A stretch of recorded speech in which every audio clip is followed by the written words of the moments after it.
On day 1, I was created in an experiment as a Diamond Minion. Alongside of me were 6 other minions, each representing a different ore. Hello, my newest little creations. You mineral minions are very special and serve under me. Anything for you, boss. Just then, bursting in the laboratory, entered in Maxime Lamal. Finally, I found your secret hideout. I will destroy you and everything you own to show this world that I am the strongest supervillain it's ever seen! His evil bots began to rampage throughout the lab and destroy everything they could. No! Minions all around tried to defend Gru, but they were all getting overpowered. We've been compromised and are all in danger. You are the only ones capable of stopping this. As he said this, Maxine sent a missile right at us, separating the 2 of us. Gru! Little one, escape now! On day 2, I narrowly escaped our hidden lab and made it above ground. No, he has my master. I have to save Gru and stop whatever he's planning. Wait, a banana? I completely forgot what I was thinking about and went to go pick it up. Hey, George, someone's stealing our banana! Huh? I turned to see I was now in the middle of a beach town with a bunch of advanced monkeys everywhere. This little monster's messing with the modern monkeys? Huh, hand over the banana! No. All the monkeys then snapped their heads towards me. Oh no. Ah! I was running for my life while the monkeys were all trying to take me down. They all had banana weapons and others had full-on cars? You ain't getting away that easy, punk! Okay, stop. Look, we can talk this out and... Hey, what is he saying? Who cares? He then drove in towards me. Ah! Out of panic, I accidentally blasted out Diamond and upgraded his car? Whoa, sick upgrade! This guy could be useful. He signaled the other monkeys, and within seconds, I was captured inside of a banana cage. No, stop it! But I was shot by a banana dart, and my vision went blurry.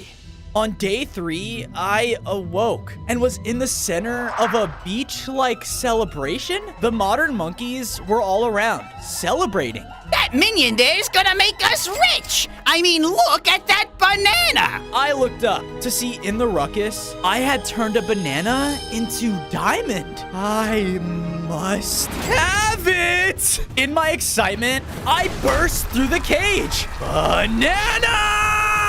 I ran through the panicked monkeys and ate the diamond banana. Because of this, I grew larger in size. I now had 10 hearts and felt way stronger. Oh, yeah. No! Stop our moneymaker! All of the monkeys charged in again, but I had a new chomping ability. Ha ha! They tried to shoot bananas and hurt me every chance they could, but I just kept eating through all of their hits. Yeah, keep feeding me. I chomped at one of the monkeys, which caused all of them to panic. This minion is a madman! Everyone banana split! All of the monkeys got in their cars and drove off. Huh, looks like diamonds make me stronger. Now, off to find Gru. I collected some of the bananas and left to search for my master. But just then, a strange device crash landed in front of me. Whoa. The screen turned on, and on it was Gru. Diamond Minion! I do not have much time to talk. Maxine Lemal has captured me. What do I do? You must find the other 6 mineral minions. Only together can you form a team like no other and stop him. Please, hurry before it's too late. Oh no! Just then... Wait, the golden minion! I made my way over to him, but he wasn't there. After looking around, I found a gold path leading right to a dance club? Ooh, music. I danced my way over to it and followed the gold path. Once inside, I saw that there was a dance party. In the midst of the crowd was the golden minion. Woohoo! time! I boogied my way over to him, but something was off. Dance must dance! After looking around, I realized everyone was being mind-controlled. Whoa! I gotta snap out of it! Musical notes were filling the air, and I barely was able to make it off of the dance floor. Okay, I gotta shut this music off. Someone escaped my trap. Huh? I looked, and there at the DJ setup was the supervillain, Balthazar. I have mastered the art of mind control. Those who enter my club are now mine! No way! I began to make my way towards the main stage, but Balthazar began to dance. His dance moves and his guitar skills caused the players all around me to follow his command. Boogie with us! Gah! Stop it! Someone can't handle the party. Ooh. I was dodging the charging players left and right, and with one final chomp, I ate through the entire DJ setup. Because of this, the music shut off, and all of the dancers were freed. No, no, no, no! Everyone around was now enraged and chased Balthazar out of the building. No one makes me boogie and gets away with it! Hello! Tusabada! I'm glad I finally found you. Come on, let's get out of here. The two of us united and left the club. We wandered throughout the forest until finding a nice hidden clearing. Whoa! That's right. Time to create a new secret base. On day 6, we got to work and began to build our very own Minion HQ. I took the time to put bananas throughout and afterwards built myself my very own Diamond Minion home. Perfect! I turned to see that the Gold Minion did the exact same thing. Just then, loud stomping began to fill the air. Wow! What is that? I followed after the noise and was shocked. In front of me was another mineral minion, but he was huge and rampaging through a village. No, stop it! Stop! I tried to reason with the netherite minion, but he was just having too much fun. This isn't fun! None of this is fun! Bozo! Huh? I turned to see Gru's daughter Agnes hiding in the destruction. Agnes! This minion must have found a growth ray gun. There's no reasoning with him unless we shrink him back down. But where would we find one? Here, come with me. Agnes took charge until we made it to a pier carnival? Whoa, games! Focus. You see that game over there? I looked over and saw one of the games had a strange looking gun as a prize. It's a shrink ray. The two of us made it over to the game. Ah, here to win this special ray gun, are ya? Well, in order to do that, you gotta win my game. Bring it! The game runner brought me to the start of an intricate course, leading all the way to a shiny bell. If you can complete this course and ring that bell within 60 seconds, then that ray gun is all yours. Begin! I began to partake in his game. In it were different obstacles and jumps, but I knew I had to do whatever it took to get that gun. And more importantly, the bell was shiny. Must ring!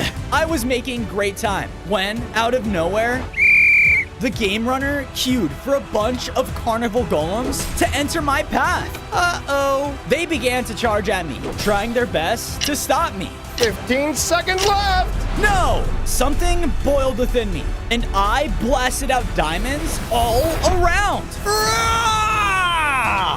Oh, cool! The golems were thrown off, and I made a run straight for the bell. On day 8, I rang the bell just in time. What? You actually did it. Yeah, I did. That means give us the prize. Together, we walked back over to the entrance, and he handed me over the ray gun. Yes, the shrink ray. Time to test this bad boy on that minion. We both made it back over to the village, but it was an absolute mess. Villagers were all around, hiding in the rubble. Please, help us! We even tried to make him a banana statue as a peace offering, but he just ate it! I would have done the same, but I'll help. Agnes and I made it back to the large netherite minion, who was playing with the villager. Make it stop! Hey, you! The minion finally took notice of us. The shrink ray. Use it now. It's time to shrink you down. Here goes nothing! Wait, I thought this was a shrink ray! Uh-oh. Ah! The large netherite minion was now focusing on us, trying to stomp us with each step. Small like ant. We aren't ants! We aren't ants! We made it to the edge of the village, and there, on the blacksmithing house, was a diamond launcher. Whoa! On days 9 to 10, the netherite minion was blasting down explosions all around us. Here goes nothing! With no other option, I ran over and picked up the blacksmith's diamond launcher. Because of this, I began to grow stronger once again. I now had 15 hearts and had a diamond launcher hat. With it, I can shoot out explosive diamond missiles. Sick! The netherite minion was closing in and was about to stomp us. But with my new ability, I was able to blast him back. Ouchie! Yeah, take that! Look, the gun was set to fart mode. Here, try it now. I took back the gun from Agnes and shot it at the netherite minion. Because of this, he began to shrink and shrink until finally he was back to normal size. Ah, boo! Finally! Look, Gru needs our help. We all have to work together and unite the mineral minions to save him. Are you in? The netherite minion was excited to hear that and happily joined my team. Come on. With that, the three of us left. Wait, is no one gonna fix our village? Oh. On days 11 to 12, I brought Agnes and the netherite minion back to base with me. We immediately got to work and built up the netherite minion his very own netherite themed home. Ooh, Sabada home! Afterwards, I decided to make Agnes her very own unicorn themed house as well. It's so fluffy! Just then, No!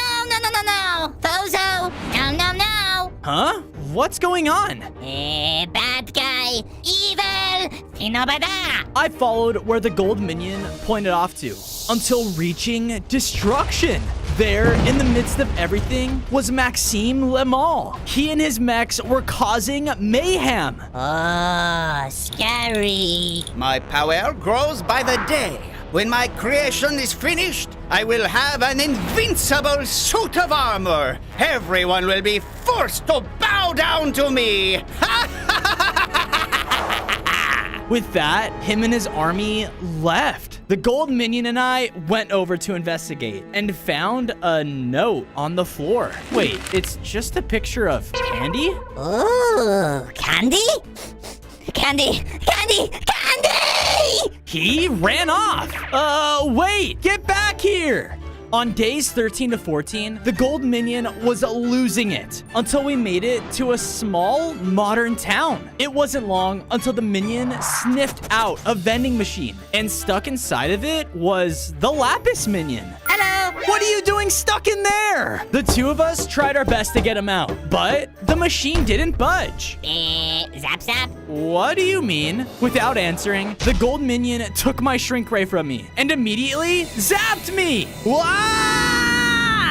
What are you thinking? I'm tiny! I realized, though, because of my new size, I could fit inside of the vending machine. Oh, okay. Time to push him free. Hang on! I began to explore throughout the vending machine until making it up behind his slot. I tried my best to push, but alone, I couldn't do it. Looks like someone needs a boost in energy. Huh? I turned to see a little ant inside with me. You wanna free your friend? Then I'm your guy. The ants brought me all the way to the corner of the vending machine, where all of his people made their own makeshift home. We kept traveling until entering a storage room, and there was a lot of candy. I got a candy here that'll give you a sugary boost, but only if you do something for us first. On days 15 to 16, the ant and I made it back behind the minion in the vending machine. Remember our deal, pal. Eat this. He threw me over the candy, and I immediately devoured it. Because of this, I felt nothing but energy. The sugar, it's making me crazy. Woohoo!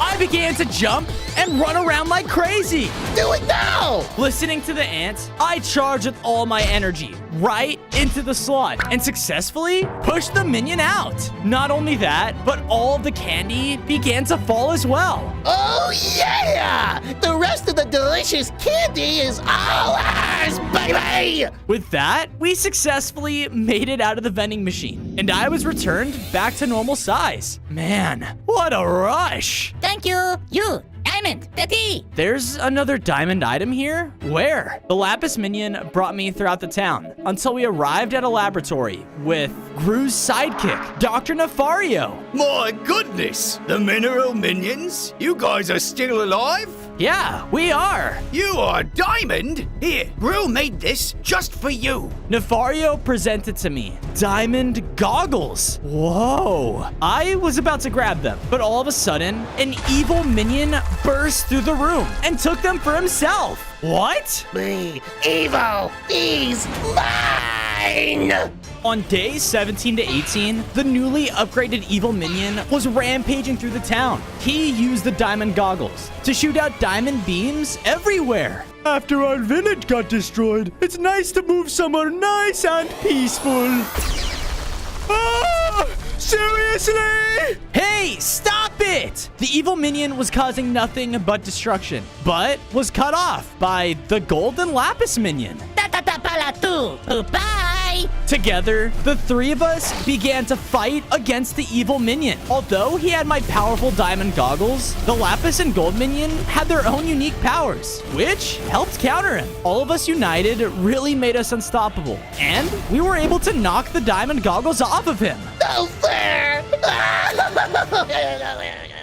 Whoa, Gru was right. We do make a great team. With that, I picked up the diamond goggles, causing me to upgrade again. I now had 20 hearts and had very powerful diamond goggles that can shoot out powerful beams. Sweet. On days 19 to 21, I made it back to base with my minion friends. Together, we all built up our newest team member, his very own Lapis HQ. Oh, thank you. Afterwards, we made a lab for Dr. Nefario so that he can have a safe place to stay as well. I know Gru and I have had our ups and downs, but I hope he's okay. Me too. I then went over and built up an all-black themed house for Gru. When we save you, now you'll have a place to rest. Just then, beeping went off in our HQ like crazy. I've got something on my radar just south of here. I listened to him and began to explore outside of our home. I made it all the way into a Badlands area, but there was nothing. Must have been a false alarm. Just then, scary soldiers dropped all around me. I took a look around and saw that I was surrounded. Another mineral minion. You're coming with us. On days 22 to 26, I was brought into a secret underground facility. Inside of it were secret agents everywhere. Whoa. Great to finally meet you. It looks like we found another one. Another one? I looked over to see there as well was the Emerald Minion. Hey, another mineral minion. I went over and saw he was inside of a planning room. Ta-da. We know of Maxime Lemall and want to help you guys stop him. You guys are our only chance. He's working on making technology so strong that nothing in this world would be able to put up a fight. I looked in their planning room and saw they were looking at a mansion. Inside of it were cages that were full of other minions. In order for you to successfully take down Maxime, you'll need an army, and all of them have been captured. So, with the help of the Emerald Minion, it's time to break them out and get them back. Oh yeah! What do? The agent brought us over to a machine. The Emerald Minion and I entered inside, and once we stepped out, we were both fully dressed in agent outfits. This is what I'm talking about. Operation Minion Heist has begun. On days 27 to 29, the two of us were sneaking around, avoiding all of the mansion's guards. It wasn't long until we saw in the mansion was a party? Rich guests were all around, looking at our caged minions for amusement. Very strange and yellow. What? Okay, we gotta find a way to disable their cages. I turned to see that the Emerald Minion was walking around, joining the party. Hey, focus, what are you doing? I pushed him out of the way right before he was caught. If they find us, they'll put us in cages too.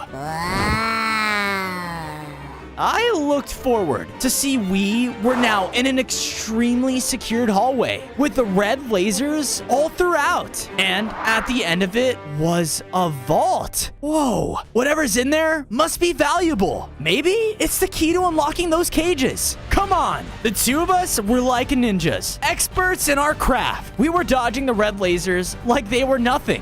Ha ha! Being an agent is sick. We were about to make it, but a guard dog spotted us. Oh no. Good boy. The dog didn't like us though, and purposefully set off the alarm. Oh no. A couple guards began to flood the hallways, and the two of us made a break for the vault. Thankfully for us, we made it inside just in time. On days 30 to 32, once inside the vault, I saw that the machine controlling the cages was at the top. I break that, I break them free. I was about to begin, but... Two little rodents breaking into my mansion?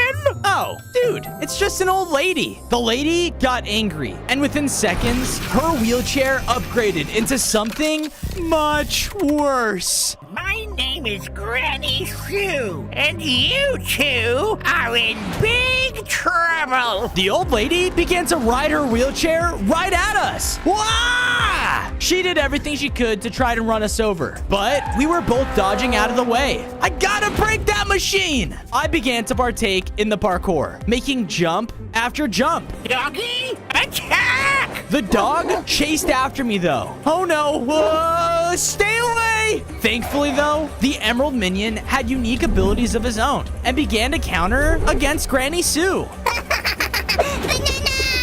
With my partner helping me, I was able to make it to the machine and chomp it in half.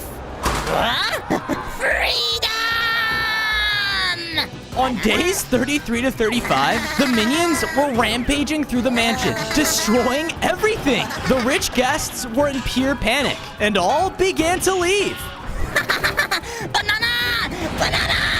Every man for himself! I looked over to the left of the machine, and there I saw diamond fists. Whoa! I picked them up, and because of this, I had upgraded. I was now a stronger diamond minion with 25 hearts, and I now had very large, deadly diamond fists that could slam into the ground. Oh yeah! With them, I jumped into the fight and used them to hit Granny Sue's wheelchair. This isn't over, you animals! Granny Sue then left. Whoa, we did it! Hey, thanks for the help. Best friends. Yeah, the two of us made it back to where the party was, and we're all united with our fellow minion army. Come on, everyone, let's go home. On days 36 to 39, I made it back to HQ with the whole army of minions. I quickly went to work, building them up extra rooms to stay in. All right, everyone, eat up! Oh, banana! Banana! Banana! I'm glad you like your gift. I then looked over to see that the Emerald Minion had made himself a nice emerald home while I was busy. Great job, partner. From there, I decided to build up my house and add some more high-tech screens. Man, I can't wait for the boss to see all of this. He's gonna love it. Hey, I think you'll want to take a look at this. What are you talking about? Agnes threw me over a flyer? Buenos dias, my friend. friends, all villains are invited to the El Macho Grand Prix, your one and only chance to win macho prizes from my personal vault. Huh, this might be worth looking into. But then, a sudden explosion went off outside of our base. What was that? I ran towards the noise, only to see the redstone minion was under attack by Maxime Lamal's robots. Hold on, I'm coming! On days 40 to 44, I was about to run in and fight off the robots when the minion turned around and, in a panic, shot out a crazy redstone beam. Whoa! His attack tore through the robots, taking most of them down. Pito? The remaining robots rushed in, so I jumped in the way and used my diamond fists to finish the job. Seems like I got here just in time. That attack you got there was super powerful. Atipikif. You can't control it? That's okay. We can work on it together. Just then, some reckless players nearly ran us over with their race cars. Hey, watch it! Out of the way, little dudes! Come on, man. We're gonna be late to the race. Right, the El Macho Grand Prix. The redstone minion and I followed after the players until we reached a large racetrack. And there in the center was the one and only El Macho. Hola, friends! Soon my race will be underway. But first, to show you what you all came here for, the prize? A brand new, shiny diamond car! Another diamond item. We gotta get in this race. Wait, but we don't have a car. Me. You can make us one? Sweet. All right, what do you need? On days 45 to 47, the other minion and I went out in search of materials for our race car. We mined some wood and then went underground to quickly get some iron. Look there. That should be enough. Now, let me just... Takapi. Okay, the minion quickly shot out his laser, breaking the ore. But because he couldn't control his attack, the roof started to break. Watch out! We both barely jumped out of the way as the tunnel caved in. Really? Sorry. It's all right. Let's just find another way out of here.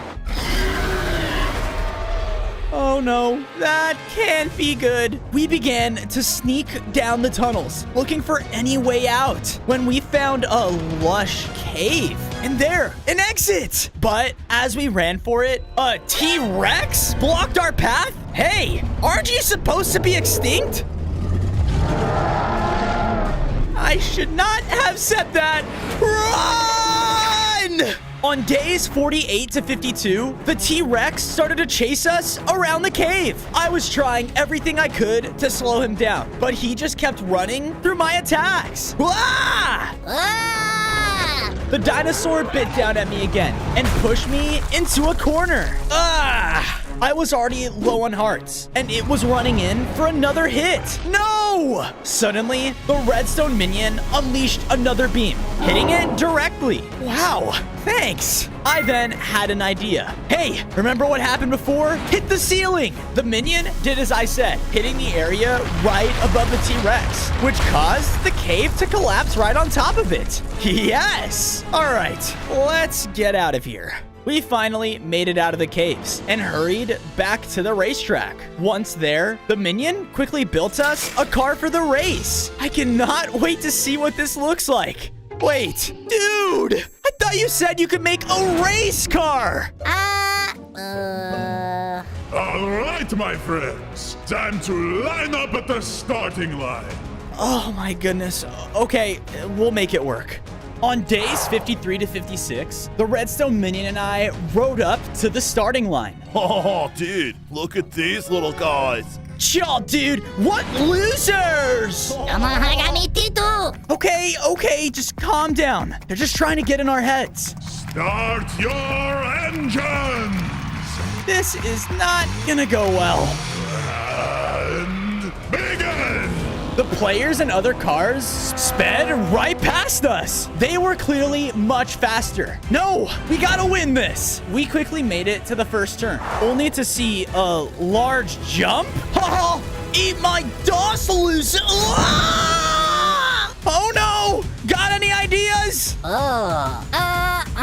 The minion turned around and shot out his laser directly behind us, which gave us a boost of speed. Woohoo! Because of our speed, even after we landed, we began to pass the other cars. Hey, what the? We made it around the final turn, and there was the finish line, with only one more person in front of us. Oh, no, you don't. On days 57 to 59, we were racing towards the finish line when the player cut us off. Hey! I heard you like bananas, right? Take this! Our car hit the banana peel, causing it to spin out of control. Yeah! Come on! Losers! The player was about to cross the finish line when El Macho jumped in and hit him out of his car. Oh, what gives? We may be villains here, amigo, but there will be no cheating in my race. Forget that, dude. I'm not leaving here without my new set of wheels. The player then pulled out a crazy weapon and started to attack El Macho. His attacks were keeping the villain at bay and dealing tons of damage. Hey, knock it off! I ran in and began to fight alongside El Macho. He was finally able to get in close enough and hit the player, which gave me enough time to use my shrink ray. Showman, this is embarrassing! Thank you, little minion Azul. It seems you are the last racer standing, and hereby the winner! Yeah, I went over and grabbed the diamond car, causing me to upgrade again. I became even stronger with 5 more hearts and the ability to use the diamond car whenever I please. This is awesome! On days 60 to 63, I returned to HQ with the redstone minion in my new ride. Woohoo! Sick, right? Okay, let's get you settled in. I took the time to build up the redstone minion his very own redstone house, filled with things to tinker with. There you go. Thank you. Don't mention it. I then took a moment to look over our entire minion HQ. I know the boss is gonna be so proud of us. I just hope he's okay. I need to find him before Maxime finishes his plan. As I said this, one of the screens in my house was hacked. Wait, Vector? Get vectored! Haha! You should have seen the look on your stupid faces. What does this guy want? We don't have time to deal with you. Be quiet, I'm trying to brag. And I can't understand you anyways. What was I gonna say? Oh yeah! Get a load of this! Vector stepped aside to reveal a chicken? What? Oh, sorry, wrong camera angle. Aha! Wait, the obsidian minion. What? That's right, I have your little friend here. And I want you to stop trying to take down Maxime. He's my rival now, and after I get him, I'll be the most feared supervillain. So lay off! It's Vector time, baby! Oh no, what are we gonna do? Ikakapolo. What? You tracked his location through the call? Nice work. Show me the coordinates. On days 64 to 68, I quickly followed Vector's coordinates until I found his giant blimp. How am I supposed to get up there? I looked around until I saw a nearby station with airships. I'm so excited! First, my village was destroyed, then my town home, but now I can finally just get away and relax! Yes! Yes! Bingo! I ran over and started to run through the line. I'm not waiting through that. It wasn't long until I made it to the front, but... Whoa, whoa, whoa, little guy! Can't you read the sign? Huh? Humans only? Are you serious? Maybe they wouldn't need a sign if you didn't cut the line! You dumb minion thing, I hate you! Okay, jeez. I went around the corner and thought for a second. Aha! An idea sparked, which made me call back to my HQ. Hey, I need 2 of you over here now. I have an idea. Smelly. Shh! Just act natural! In my new disguise, I made my way to the ticket salesman once again. Hey, I recognize you! No? You're probably right. Here's your ticket. On days 69 to 73, we successfully made it inside of the station in our disguise. Nice. Nice work, everyone. Now, how are we gonna do this? I looked around the station until I saw that one. It's perfect, but I'm gonna need a little distraction.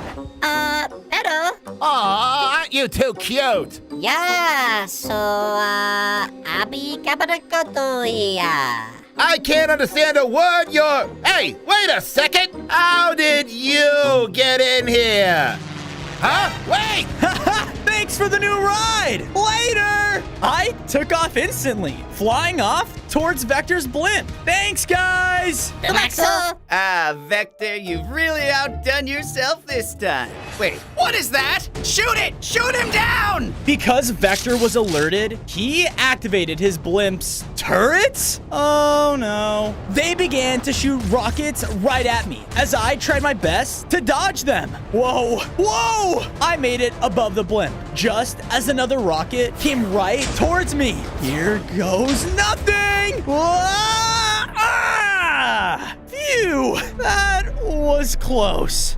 On days 74 to 77, I made my way inside of Vector's blimp. Men, do not let that minion near his friend or my secret weapon. Secret weapon? What is he talking about? Just then, a group of Vector's robots came around the corner. Must eliminate. Oh no. I began to run throughout the hallways as the robots chased me behind and shot out crazy bolts of electricity. I quickly ducked into a room where there was a large engine powering the entire blimp. Huh, interesting. The bots came rushing in though and began to attack. I used my gadgets to fight back, taking out a few at a time when their attacks hit the engine and started to break it. Wait a second. Hey, you crazy robots. You want me? Then hit me. Must eliminate. They began to fire more and more attacks at me that would miss and hit the engine. And because of this,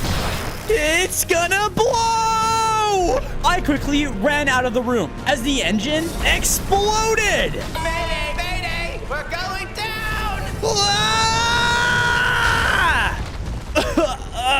My head. I looked up to see I barely survived the crash. I was extremely low on hearts. Maybe that wasn't my best idea. But then I heard someone calling out to me. Pero, Pinoaka!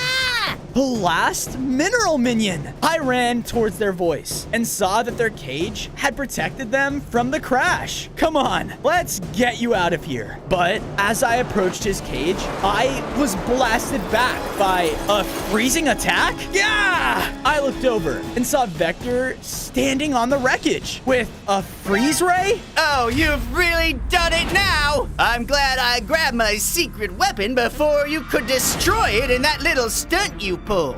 And now, I'm going to destroy you! No! But before Vector could blast me again, the obsidian minion burst out of his cage to save me. Hi? The minion hit him back, sending him flying with his super strength. Number 2, alright? Yeah, I'll be okay. Oh, you'll pay for that! All right then, let's do this. On days 81 to 85, we began to fight as Vector shot out blast after blast. I shot back with all of my gadgets, and the obsidian minion tried to get in close. But as he did, Vector blasted him with the freeze ray, completely freezing him in ice. No! See, I told you, nobody messes with Vector. I am the absolute bestest in the whole wide world, buddy. Vector just kept blasting me wildly with attacks. The ray made me begin to slow down because of all the cold. But I knew I can't let the boss down. Take this! I launched a diamond torpedo right at Vector, making him dodge out of the way, which broke the minion free. You missed! It's time to get Vector! Oh, why am I feeling a strange sense of deja vu? The obsidian minion hit Vector again, finally taking him down. Yes, nice work. Diamond too. I went over to the wreckage where the minion pointed and saw a diamond mech? No way! This is sick! I jumped into the mech, causing me to upgrade one final time. I now had 35 hearts and felt so much more powerful. Awesome! Patueba. Now it's time to go save the boss. On days 86 to 90, the Obsidian Minion and I were hurrying back to HQ when we came across Maxime Lamal and his robot army. What are they doing? Well, it seems my plans have finally come together. Thanks to the efforts of every single one of you, I will become the most powerful villain in the world! More like the most annoying villain. What did you say? Maxime turned around to show Gru stuck in a cage. Boss! I said you're the most annoying villain. You just wait. My minions are going to be here any second. Oh, well then, I'll be ready for them. Bring up the mech! Suddenly, the ground behind Gru's cage started to open up, and rising up from below was a large villainous mech. Oh, shiny. Stop! We're done for if we get caught without the others. Let's see if your little worthless henchmen are even worth the dirt I walk on. Maybe they already gave up and ran far, far away. No, not my minions. They will save me. I know it. That's right, boss. We're coming. And with the whole army, too. On days 91 to 94, the Obsidian and I hurried back to HQ and gathered up the entire minion army. Do you have a plan, Diamond Minion? We need to act fast. I'm scared. I want Gru back. Kakono, Mimak. What do I pen? Okay, focus, everyone. I know we're all scared for the boss, but right now, he needs us to be brave. We're gonna take down Maxime and save Gru. And this is how we're gonna do it. Mineral Minions, you're with me. And Minion Army? Banana? Oh, it's gonna be a lot better than that. On days 95 to 99, the other Mineral Minions and I marched up towards Maxime's base. Oh, well, what do we have here? The little brats are resilient. Shut it, Maxime. We're here to take you down and save our boss. Aw, guys. Oh, how heartwarming. Now, it's time to die. On Maxime's signal, all of the robots in the base ran in to attack. They charged in and began to blast at us with all kinds of deadly attacks. The Mineral Minions and I were surely going to be overrun until the ground began to shake as the army of minions came barreling in from the sides. Yeah! Because of their numbers, the robot army was being completely outnumbered. No! That's it. Time to take matters into my own hands. Maxime ran towards his fancy mech, finally leaving Gru's cage. Now's my chance. I need to get up there. Alutita me. The Obsidian Minion ran into the crowd of robots and started to push them out of the way, making a path to Gru. The other Mineral Minions helped out too and used their own crazy abilities to assist the Obsidian Minion. Tukaba. Thanks, guys! I was then finally able to jump up and run to Gru's cage. Boss! Oh, my Diamond Minion. I can't explain how happy I am to see you. Well, sorry to break up the family reunion. We turned to see Maxime had fully activated the villainous mech. Oh no. On day 100, I tried to quickly open Gru's cage, but Maxime just shot it, knocking me back. Ah! No!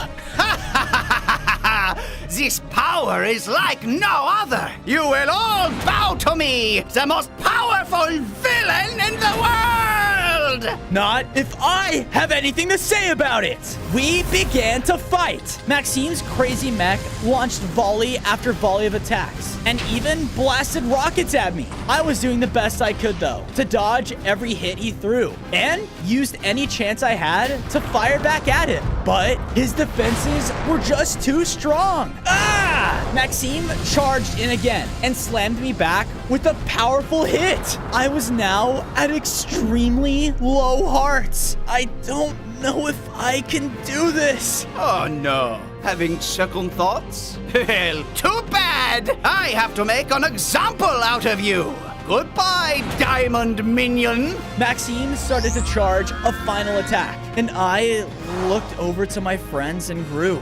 No, I have to do this. I have to. I quickly ran up and used my Diamond Mech's powerful attacks to hit Maxime. I was finally beginning to overpower him, causing his mech to malfunction. What?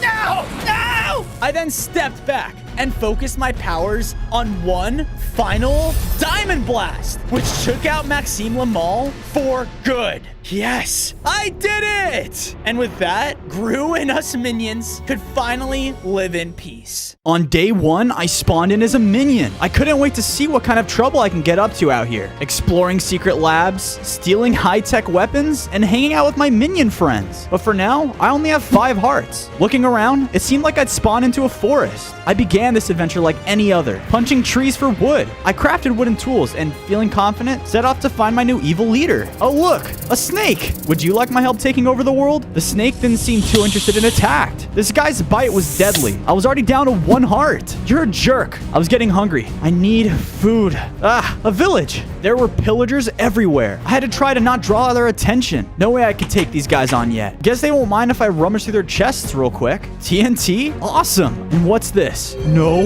way. Bananas! I just finished looting when the pillagers found me. Hey guys, friends? Guess not. They attacked, chasing me out of the pillager outpost. They almost got me, but I used my small size to zigzag my way through the undergrowth and escaped. Alone again. I realized it was getting late. I couldn't just sleep in the open air, so I mined into a nearby hill and blocked up the entrance. I grabbed some stone from the back of the cave and spent the rest of the evening upgrading my tools. I guess this is my home for the night. On day 2, I woke up, feeling awfully uncomfortable having slept on the floor. I didn't feel like facing those pillagers again, so I got to exploring the cave. Sweet! A couple blocks of iron ore. And what's this? Coal. I'll use these to start my base. Huh? What's that noise? Wait, it's a huge bear. No, bears? I smashed through the entrance wall and booked it, leaving the bears far behind. Jeez, I needed a place to call my own, and fast. After a little bit of searching, I found a nice secluded valley. It was full of sheep. Perfect. I spent some time collecting food and wool to keep myself fed and eventually make a bed. Let's see. No hostile mobs in sight. No villagers. No snakes. This is the perfect area to build my base in. I got to work using the materials I'd gathered to start on my base. I hope I can find others like me and bring them back here. After I'd finished, I used some excess iron to make myself a sword. The remaining coal was used to light up the night. There we are. Perfect. I finally had a place to call home. I was about to head in when I heard a familiar hissing. You, take that! Haha! Vengeance is mine. Last but not least, I built myself a bed and went to sleep. On day 3, I woke up. Wait, what was that smell? I ran outside and saw it. No way. It's a banana! I went to grab it when I saw more bananas? A whole bunch of bananas leading away from my base. Whoever left this trail must have finally wanted to be my friend. I followed the bananas around the corner where they led me into a pig pen. Hey pigs, are you the ones who gave me these delicious... Wait, it's a trap! The pillagers had me surrounded. The pillagers started to attack me. I know we got off on the wrong foot here. I don't want to hurt you, but they didn't listen. I'm gonna have to fight. They hit hard, but I was able to stand against them, even taking one down. Seeing that I was deadly, the rest of the pillagers fled. They left the pigs. I may as well take them too. Come on, guys. I returned to base, careful to make sure that I wasn't followed. I got my pig friends settled in their own pens. I knew that these bananas were as valuable as gold, so I got to work planting them for my banana farm. What? It works. Trust me. On day 4, I woke up to an explosion. Whoa. Now, whoever did that, I've got to meet. I ran towards the sound and found what looked like a mad science lab, and it was on fire. I ran inside and saw a mad scientist being attacked by a group of robot chickens. I've got you. I drew my sword and leapt into the fight. Get back. Leave him alone. The chickens took off, running into the wilderness. Come on, scientists. This place is about to blow. We made it out just in time. The whole lab went up into a huge explosion. Oh no, a doomsday weapon could cause so much damage. Doomsday weapon? Now you're speaking my language. Don't be upset. You can come live with me. I took the scientist back to my base and showed him around. It's Perfect! Once my lab is complete, how would you like to be my evil minion? Yes, that's all I've wanted. Now let's take over the world together. The scientist introduced himself as Gru. Pleasure to meet you. Let's get your lab going. I can't wait. I spent the rest of the day helping Gru by building his own house. I even took some time to expand my base to house some of his evil experiments. Finally, I have an evil leader to call my own. On day 5, I had the worst nightmare. I was standing in a ruined city. There was a huge crashed rocket in the center of town, and from it came purple minions? No, evil purple minions. I tried to get them to stop, but they didn't care. They started attacking me as well. Go, my evil minions! Unleash your inner villains! It was a professor. He was in a huge mech. So you're destroying the city. Not just the city, but every city across the globe! Ha ha ha ha! You can't do that to us. But he just laughed and aimed his mech guns right at me. Ah! I'm awake. Oh, and back in my base. Man, I had too much bananas before bed. I ventured out into the forest and found myself picking dandelions. Wait, this gives me an idea. I returned home and began building a beacon of hope. A monolith to minions everywhere that I stand for their freedom. I crushed the dandelions and used the yellow dye to color my sheep. I sheared them and, armored with my new materials, looked for a place to build it. Where to build? Somewhere people can see. Aha! The top of that tree will do nicely. I climbed my way to the top and got to work. Can you guess what this is gonna be? On day 6, I woke early to keep working on my statue when I heard the sound of a fight. I ran outside to see the pillagers from earlier attacking my base. Hey, leave us alone. What have we done to you?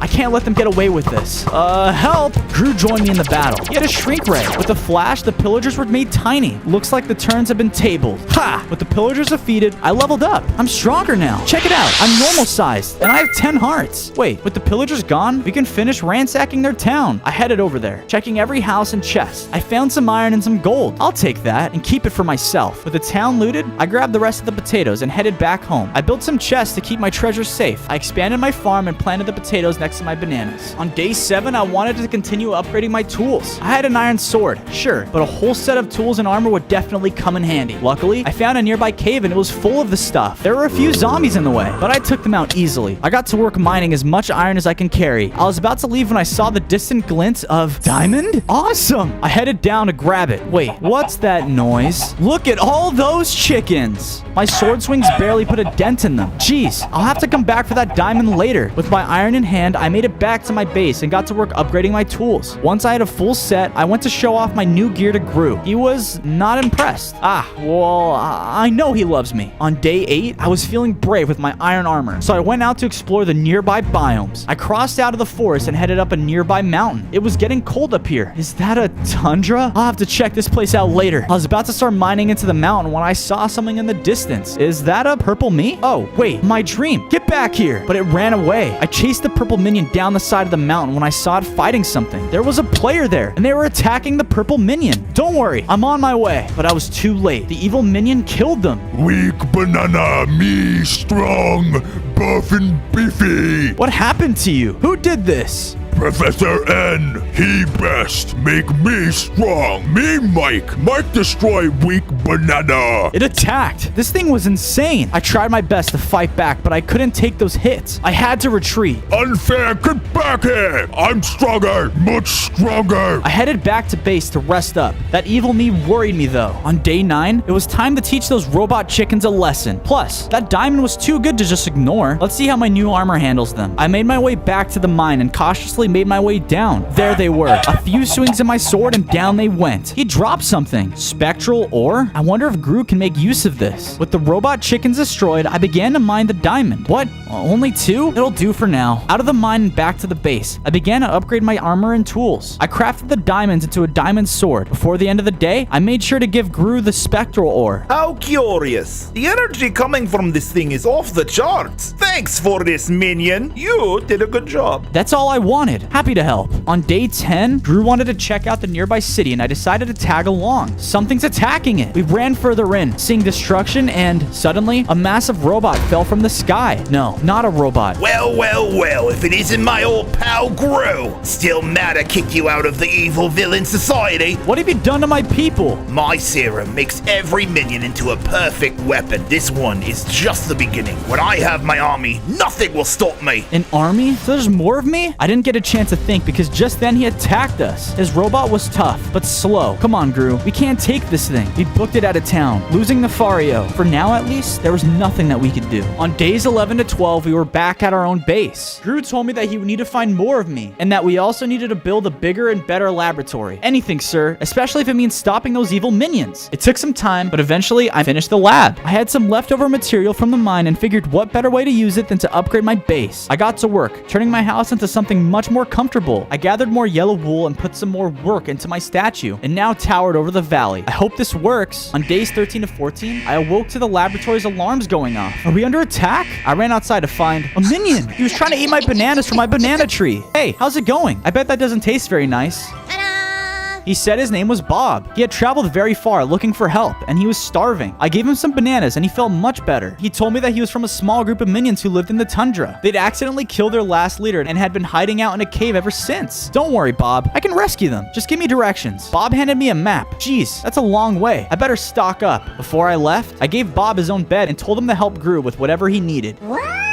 You know it, new boss. I began my long journey out of the forest and towards the tundra on his map. Hope he doesn't eat all my bananas. On days 15 to 16, I kept going, traveling as fast as I could out of the forest and into the tundra. Man, it was cold. So cold, in fact, that my hearts were starting to go down. It was getting dark, so I realized I need to make myself a small shelter. Luckily, there was some stone left in my inventory, so I quickly built a small hut to keep myself warm. After I built my hut, I realized I was still cold, so I went out and killed a couple of cows and used the leather to make myself some new clothes. Look at that. Now I should be warm. I don't know how long I slept for, but I awoke to something attacking my hut. It was a group of strays. They attacked me. I can't fight that many by myself. I have to run. Man, I hope this map is right. I can't stay out here for too long. On days 17 to 18, I was hopelessly lost. This map is useless. How did I even get here? Is this it? Is this how I go out, frozen and alone, and with no bananas? Wait, what's that? It was polar bears. Well, I got my sword ready and was about to attack when arrows flew out of nowhere and hit the polar bears. Whoa, wait, more minions. There were 2 of them. Stuart, I'm glad to see you. Did you come from the cave? Can you take me there? Well, lead the way. The base was warm, but surprisingly empty. Where is everybody? Stuart introduced me to the other minion who lived here, Kevin, and they both told me that there had once been a whole bunch of us who lived here, but an evil professor was paying the pillagers to kidnap them. Kevin and Stuart were all that was left. Well, I suppose we are minions after all. Anyway, here's some bananas. After all that cold, I decided to celebrate with my new friends. They wanted to do a dance party. I can't resist. Dance party! On days 19 to 20, Stuart woke me up. Robots were attacking the cave. I drew my diamond sword. They just turned around and took off. Guess I'm buffer than I look, huh? Aren't you Kevin? Wait, you're right. Where is he? We searched all over the cave, but couldn't find him. Those robots must have taken him. We have to get him back. Come on, Stuart. Before we left the cave, Stuart gave me what little supplies they had left. A potion of swiftness and TNT. We followed the robots' tracks out to the snow, keeping our eyes peeled for any traps that they'd left behind. Don't worry, Kevin. We're on our way. On days 21 to 23, we followed the robots far across the tundra. After a while, we eventually caught up to them. They were camped out in a ruined village. Wait, they have more of us in cages. What are they doing? We snuck up behind the robot, careful to keep as quiet as possible. Stuart and I snuck around the village, opening the cages. In the last cage, we found Kevin. Good to see you, buddy. Suddenly, the robots saw what was happening. Go, guys, go! Luckily, the robots were caught off guard, and by the time they started chasing us, we were gone. We were about to make it to the minion town. We had barely finished congratulating ourselves when Nefario appeared in his mech. I ought to thank you, Fozo. You rounded them all up, and now I don't have to pay those pesky robots. Before we could attack, Nefarious fired his weapons, blasting us away. No, the other minions! Come on, guys, we have to save them. On days 24 to 26, we rested up at the cave and we're heading back to the lab. We tried to keep an eye out for the minions, but they were long gone. At least I've got Kevin and Stuart. We'd almost left the tundra when suddenly the robots returned. Hey guys, I'm really not in the mood right now. Come on, guys, I could take all of you on. I chased them and tricked them. They all fell into a ravine. Whoa, that's deep. How long has that been there? Suddenly, I felt stronger, and I have 15 hearts now. After the fight, I gathered my friends. I wanted to bring them back to my lab. We'll save the rest of the minions soon, I promise. On days 27 to 29, come on, guys. Let me introduce you to your new home. Drew was super excited to have more minions. Now we can get to work, Fozo. Thank you. I got the other minions settled in, building out some houses to accommodate them. Some bunk beds, some extra chests. With that taken care of, I finished my own home. I turned in, exhausted from my long journey, and I've still got 70 days to go. What could possibly happen next? On days 30 to 32, I realized we need some more food if I want wanted to keep rescuing more minions. Come on, Bob. Let's go hunting. We got to work harvesting our pigs right before we heard an explosion and saw one of our banana trees mutated into a monster. It must have been from the radioactive lab experiments Crew's been doing. The monster ate Bob. I leapt into battle and fought it off. It was defeated and Bob was free. It also let out some bananas. Bob looked injured, so I gave him some of the bananas. I got back to work on my statue, hoping it would serve as a warning to any more minion hunters. On days 33 to 35, Gru called all of us to the lab. Production is going well, but I need a schematic for the robot's engine. I bet Dr. Nefario has one at his mansion. I can scope it out for you. Gru told me that the mansion was in a nearby forest, but I had to be careful as it was heavily guarded. No sweat. I'll be back in time for dinner. Besides, it'd give me a chance to find the rest of the minions he kidnapped. I went off. After a day's travel, I found the forest. Is that a sign? What does it say? No evil mansion here. Go away. I was about to head in when I noticed a trap door in the ground. Whoa, that's a bottomless pit. Someone doesn't like visitors. Suddenly, I heard the sounds of battle. It was the evil minion again. He was attacking a monkey. I jumped in to defend them, but my attacks just bounced off of him. Weak sauce. Kill trespass. No enter. I have an idea. Follow me, evil dude. I led him to the trap. I hope this guy was dumb as he looked. And down he goes. It probably won't kill him, but at least he's out of the way. Well, hopefully he'll leave you alone now. The monkey thanked me and gave me a bunch of cornflowers? Thanks, I guess? With the flowers they'd given me, I continued on. I spent days 36 to 38 dodging traps and making my way further into the forest. Whoa, a spike pit. I knew I had to be getting close to that mansion. I broke through the tree line and found myself into a clearing. And there was the mansion. Drew was right. It was heavily guarded. No way was I getting through there. They had turrets, spike pits, security guards, and even a row of rose bushes. No way we're getting past those thorns. I harvested the roses and crushed them into red dye. This I crushed with the blue flowers I got to create purple. I think I have a plan, and this may work. Welcome back, henchman. You have a good patrol? Banana. Huh, you said it. Head on in, sir. I was in. Now to find the engine schematic I needed. But wait, what's that noise? I know that sound. It's coming from over there. It's the minions from the village. Don't worry, guys. I'll get those cages open. There has to be a switch somewhere. Got it. Okay, now please be quiet and... No! I've got to be quick before the alarm goes off. Great. On days 39 to 41, we stormed the mansion. The minions on a quest for revenge. Guys, focus. We need to grab the schematic and get out of here. I frantically looked through all the chests I could find, but kept coming up empty. History books, biology, cooking? Come on. Suddenly, I was attacked from behind. It was the evil minion. He was back. This is taking too long. It was then I remembered. The TNT store gave me back in the tundra. I started to spread some around the room, and once I lit it, the explosion went off. The blast was stronger than I thought, blowing the whole roof off the place. I was down on my last heart, but it seemed like the other minions were safe. Wait, there it is. The schematic. It's a little singed, but it'll do. Come on, minions. Leave that guy alone, and let's get out of here. On days 42 to 44, the minions and myself made it back to the lab, staying low in case the evil minion wanted to try and follow us. We arrived back at base. I gave the schematics to Gru. He declared my mission as a success. And you brought me some more minions. Now we can quadruple our mining efforts and speed up production. Good idea, boss. Come on, guys. To the mines. With the extra help, we were able to clear a huge section of the mine and found a ton more diamond. I showed the other minions how to mine for diamond after grabbing some for myself, of course. I got to work on my base. Drew asked to help expanding his lab. We need the extra space. I knew that by wrecking the professor's mansion, it would definitely make him angry, so I got to work on a wall to keep us safe. With the base upgraded, I got to work on the living quarters for all the other minions. I then continued working on my statue. That looks delicious. Oh, hey Bob, what's up? Bob told me that the other minions spotted the professor taking some minions away for experiments, and they'd come back as evil minions. We better get to work. On days 45 to 46, I awoke to another summon from Gru. Thank you all for your hard work, minions. Our robots are almost complete. We only need one last thing. He explained he needed an experimental weapons chip from a nearby military base, and he told us it would be a shame if it went missing. Missing? But don't we need it for our robot? I mean, go and steal it for me, you dimwits! Oh, got it. I figured I needed backup on this one. Come on, Kevin. It's just a military base. How hard could it be? We hadn't gone far when we saw smoke in the distance. It was a destroyed village. Everything had been ransacked, burned, and broken. We found one lone villager who told us a wave of purple creatures that swept through the countryside, destroying everything. We need to hurry, Kevin. If this is what a group of them could do to a town, imagine what an army can do to a city. We told the villager where to find a nearby city and pushed on. We had just made it to the desert when we saw a few husks. Hey guys, what's up?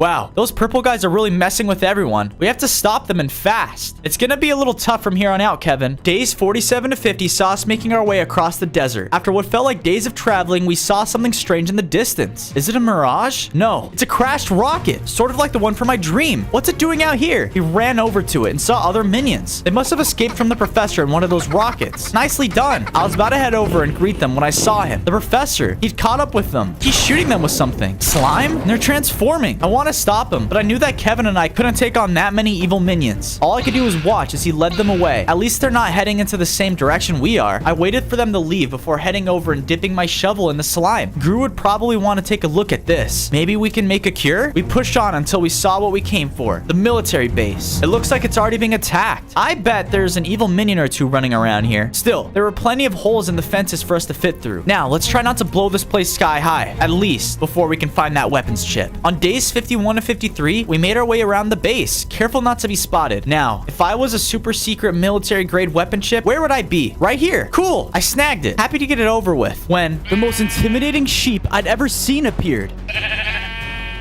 Stand down, officer. I'm General Fozo. I'm here to check on this chip. Yep, it looks good. Run, Kevin! Go! But the dude was super fast, and he stunned us. The chip, grab it. No, I didn't know how long we were stunned for, but we got locked into a cage. The general sheep just laughed and walked away. Maybe I can dig our way out, huh? He took my inventory. Well, sing us a tune, Kevin. I'm sure we'll find a way out. At least, I hope. On days 54 to 56, we had just exhausted our supply of sing-along songs when the general sheep came back. He accused us of being spies and ordered Kevin to follow him. Alone in my cell, I didn't know how long I was alone in there, but I suddenly saw something crawling over my foot. What is that? Ooh, kill it. It was Bob. How did you get in here? He had Gru's shrink ray. Brilliant. Come on, Bob. Let's get out of here. We shrunk ourselves down and slipped through the bars. If we followed that soldier, I'd bet he still has that chip. It took a bit of searching, but we eventually found ourselves back in the room from earlier. The general was there, and so was Kevin. It looked like he snatched the chip back and was trying to hide. Hey, you leave Kevin alone.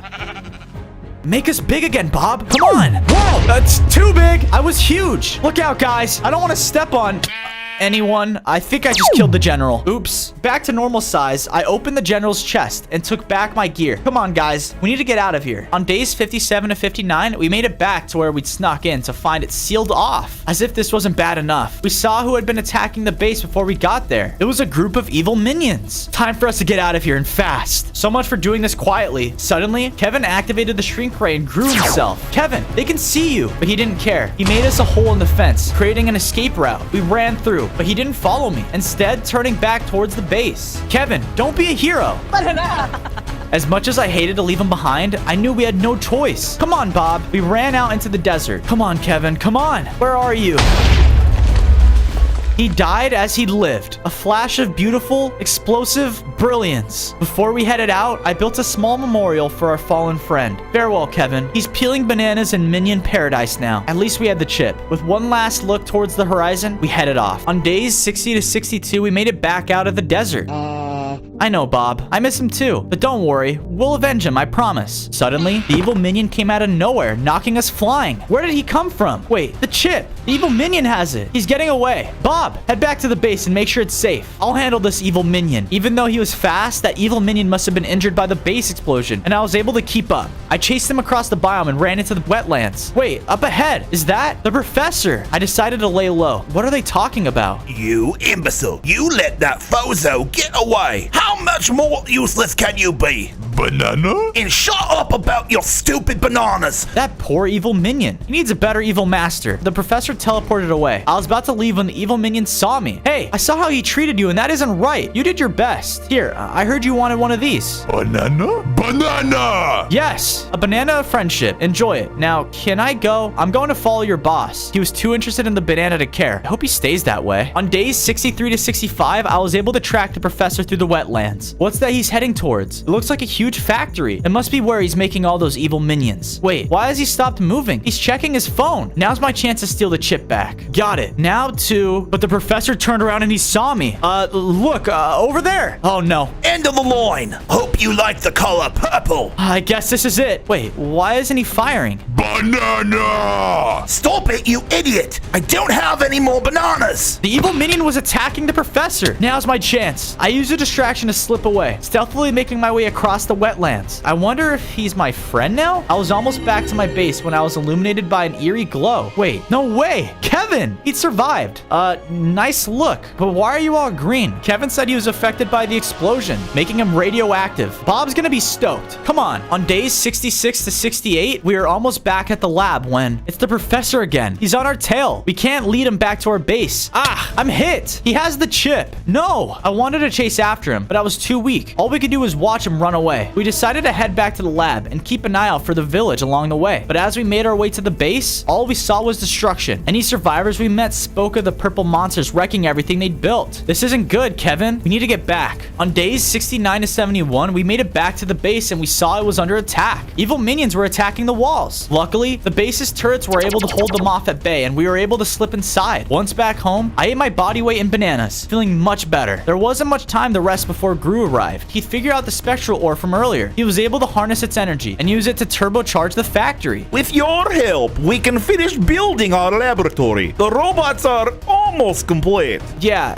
sorry, I don't have the chip. The professor took it. We'll deal with that in a few days' time. I might have planned to get it back. Wait, before we do, I got a sample of what the professor is using to transform the minions. Maybe you can find a way to change them back? Gru got to work making the cure. I got to work finishing the base, using the extra energy from the spectral ore to build out the rest of our factory. I continue to fortify our defenses into the night. On days 72 to 74, I put the final touches on my statue. Check it out. I might cry.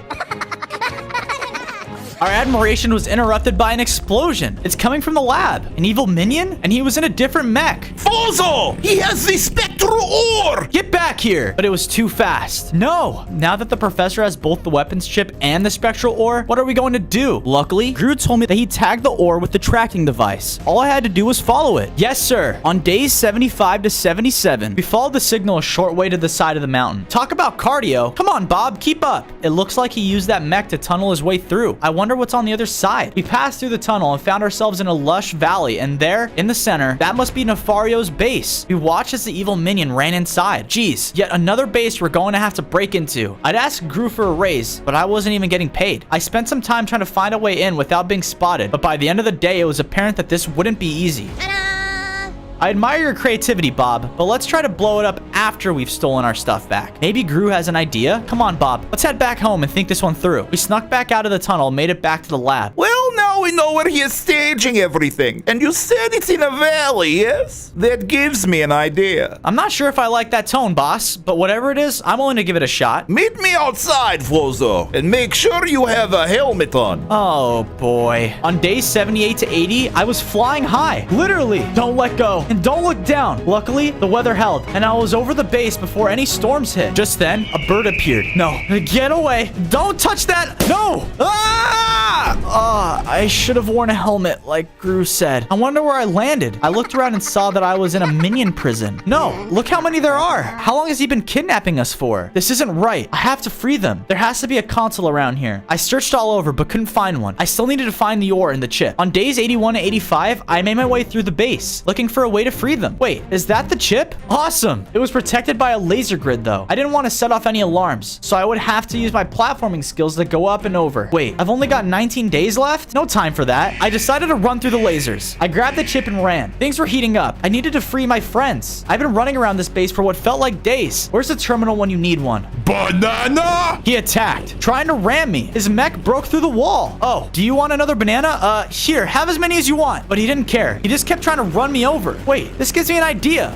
Follow me. I led him back to the prison and stood in front of a cage. Stand back, guys. Yes! His mech smashed open the cages. Escape? No, no, no. More evil, more evil. The evil minion jumped out of the mech and pressed the switch. No, it's that jam again. It's transforming the minions. I had to escape, so I jumped in the mech and smashed through the wall. Hang on, this mech is powered by the spectral ore. 2 birds with 1 stone. Now that we had a power source in the chip, I knew we could save the day. On days 86 to 90, I made it out of the tunnel when the ground started shaking and there was a crazy loud noise overhead. I looked up and saw it's a rocket and it's heading towards the city. If we don't stop them, those evil minions are going to swarm across the earth, destroying everything. Think of the children. Wait, even worse. Think of the bananas. Gru, I got it, but we have to hurry. But when I got there, I saw evil minions inside the lab. Even here? Oh man, I decided to fight back. Kevin, Stuart, help! How dare you say those names? Just then, Gru ran in. He told me to stop. These are my friends. Apparently they found the jam sample and ate it. Oh, sorry for the bruises, guys, but Gru, we need a cure more than ever. I still need more time. Get that mech into the lab and let's see if I can reverse engineer it. I parked the mech and got to work aiming the minions with tools, weapons, and armor. Come on, guys. Prepare for war. On days 91 to 94, the antidote was ready. Time to test it out. I gave some to each of my friends, and it worked. Good to have you back, guys. Well, now that I know this works, we need to get it out of here. That rocket I saw, that was heading towards the city. Then that's where I'll start. I grabbed the jar of healing jam and headed off. By the time I made it to the city, it was in complete chaos. The evil minions are rampaging through it. How am I going to give all that antidote to all those minions? I have an idea. I got to work building a small fruit stand. Now to just smear the antidote on bananas and done. Hey guys, free lunch. I know you can't pass up on a tasty banana. Banana? Banana! It worked. That's right, guys. All you can eat. Once again, the day is saved by a high potassium snack. It happens more often than you think. On days 95 to 98, I was leading the minions back to the lab when Nefario appeared in his mech. How dare you? Those are my minions! We choose our own evil leader, Nefario, and you're not it. You think you've won? Ha! All it takes is one press of a button and a rocket will obliterate your pathetic base. My base? No, I'll stop you. Suddenly, someone attacked Nefario from behind. It was that evil minion. He knocked him out of his mech, but he teleported out. Hey, thanks for what you did back there. Why did you help us? Fozo, friend, here, banana. You're still a minion at heart. Still, I don't like the sound of that threat. Come on, guys, back to the lab. And for you, evil minion, welcome to the family. On days 99, we returned to the base. I got the new minion situated and met up with Gru. So he's going to attack us, is he? Well, I do have a surprise for him. Behold, the banana launcher! This is awesome. If I fuse the bananas and the antidote, we can cure evil minions like never before. It was time to get prepping. We geared up the new recruits and started harvesting the bananas from the farm to use in the launcher. The day was already fading fast. Hey, do you want me to turn you back, by the way? Change? No. Happy as me. Are you sure? Life not problem, but experience. Banana. Oh, okay. Well, I can't argue with that. It was finally here. Day 100. True to his word, the professor arrived with an army of evil minions. All right, guys, let's go. The banana launcher was awesome. Every minion I hit was transformed back. I needed to think bigger. And what's bigger than an explosion? I coated some TNT in the antidote. Hope this works. Any evil minion caught in the blast was transformed back. We did it. But that just left me with Nefario. Come on, let's do this. You've been nothing but a pest, Fozo. Eat laser! I jumped around, dodging his laser blasts and firing bananas at him. Suddenly, the evil minion appeared, driving the mech we stole. He's crashed into Nefario. Nice work. Okay, Fozo, aim for the engine. No! And boom! Since the professor was finally defeated, time for a banana party.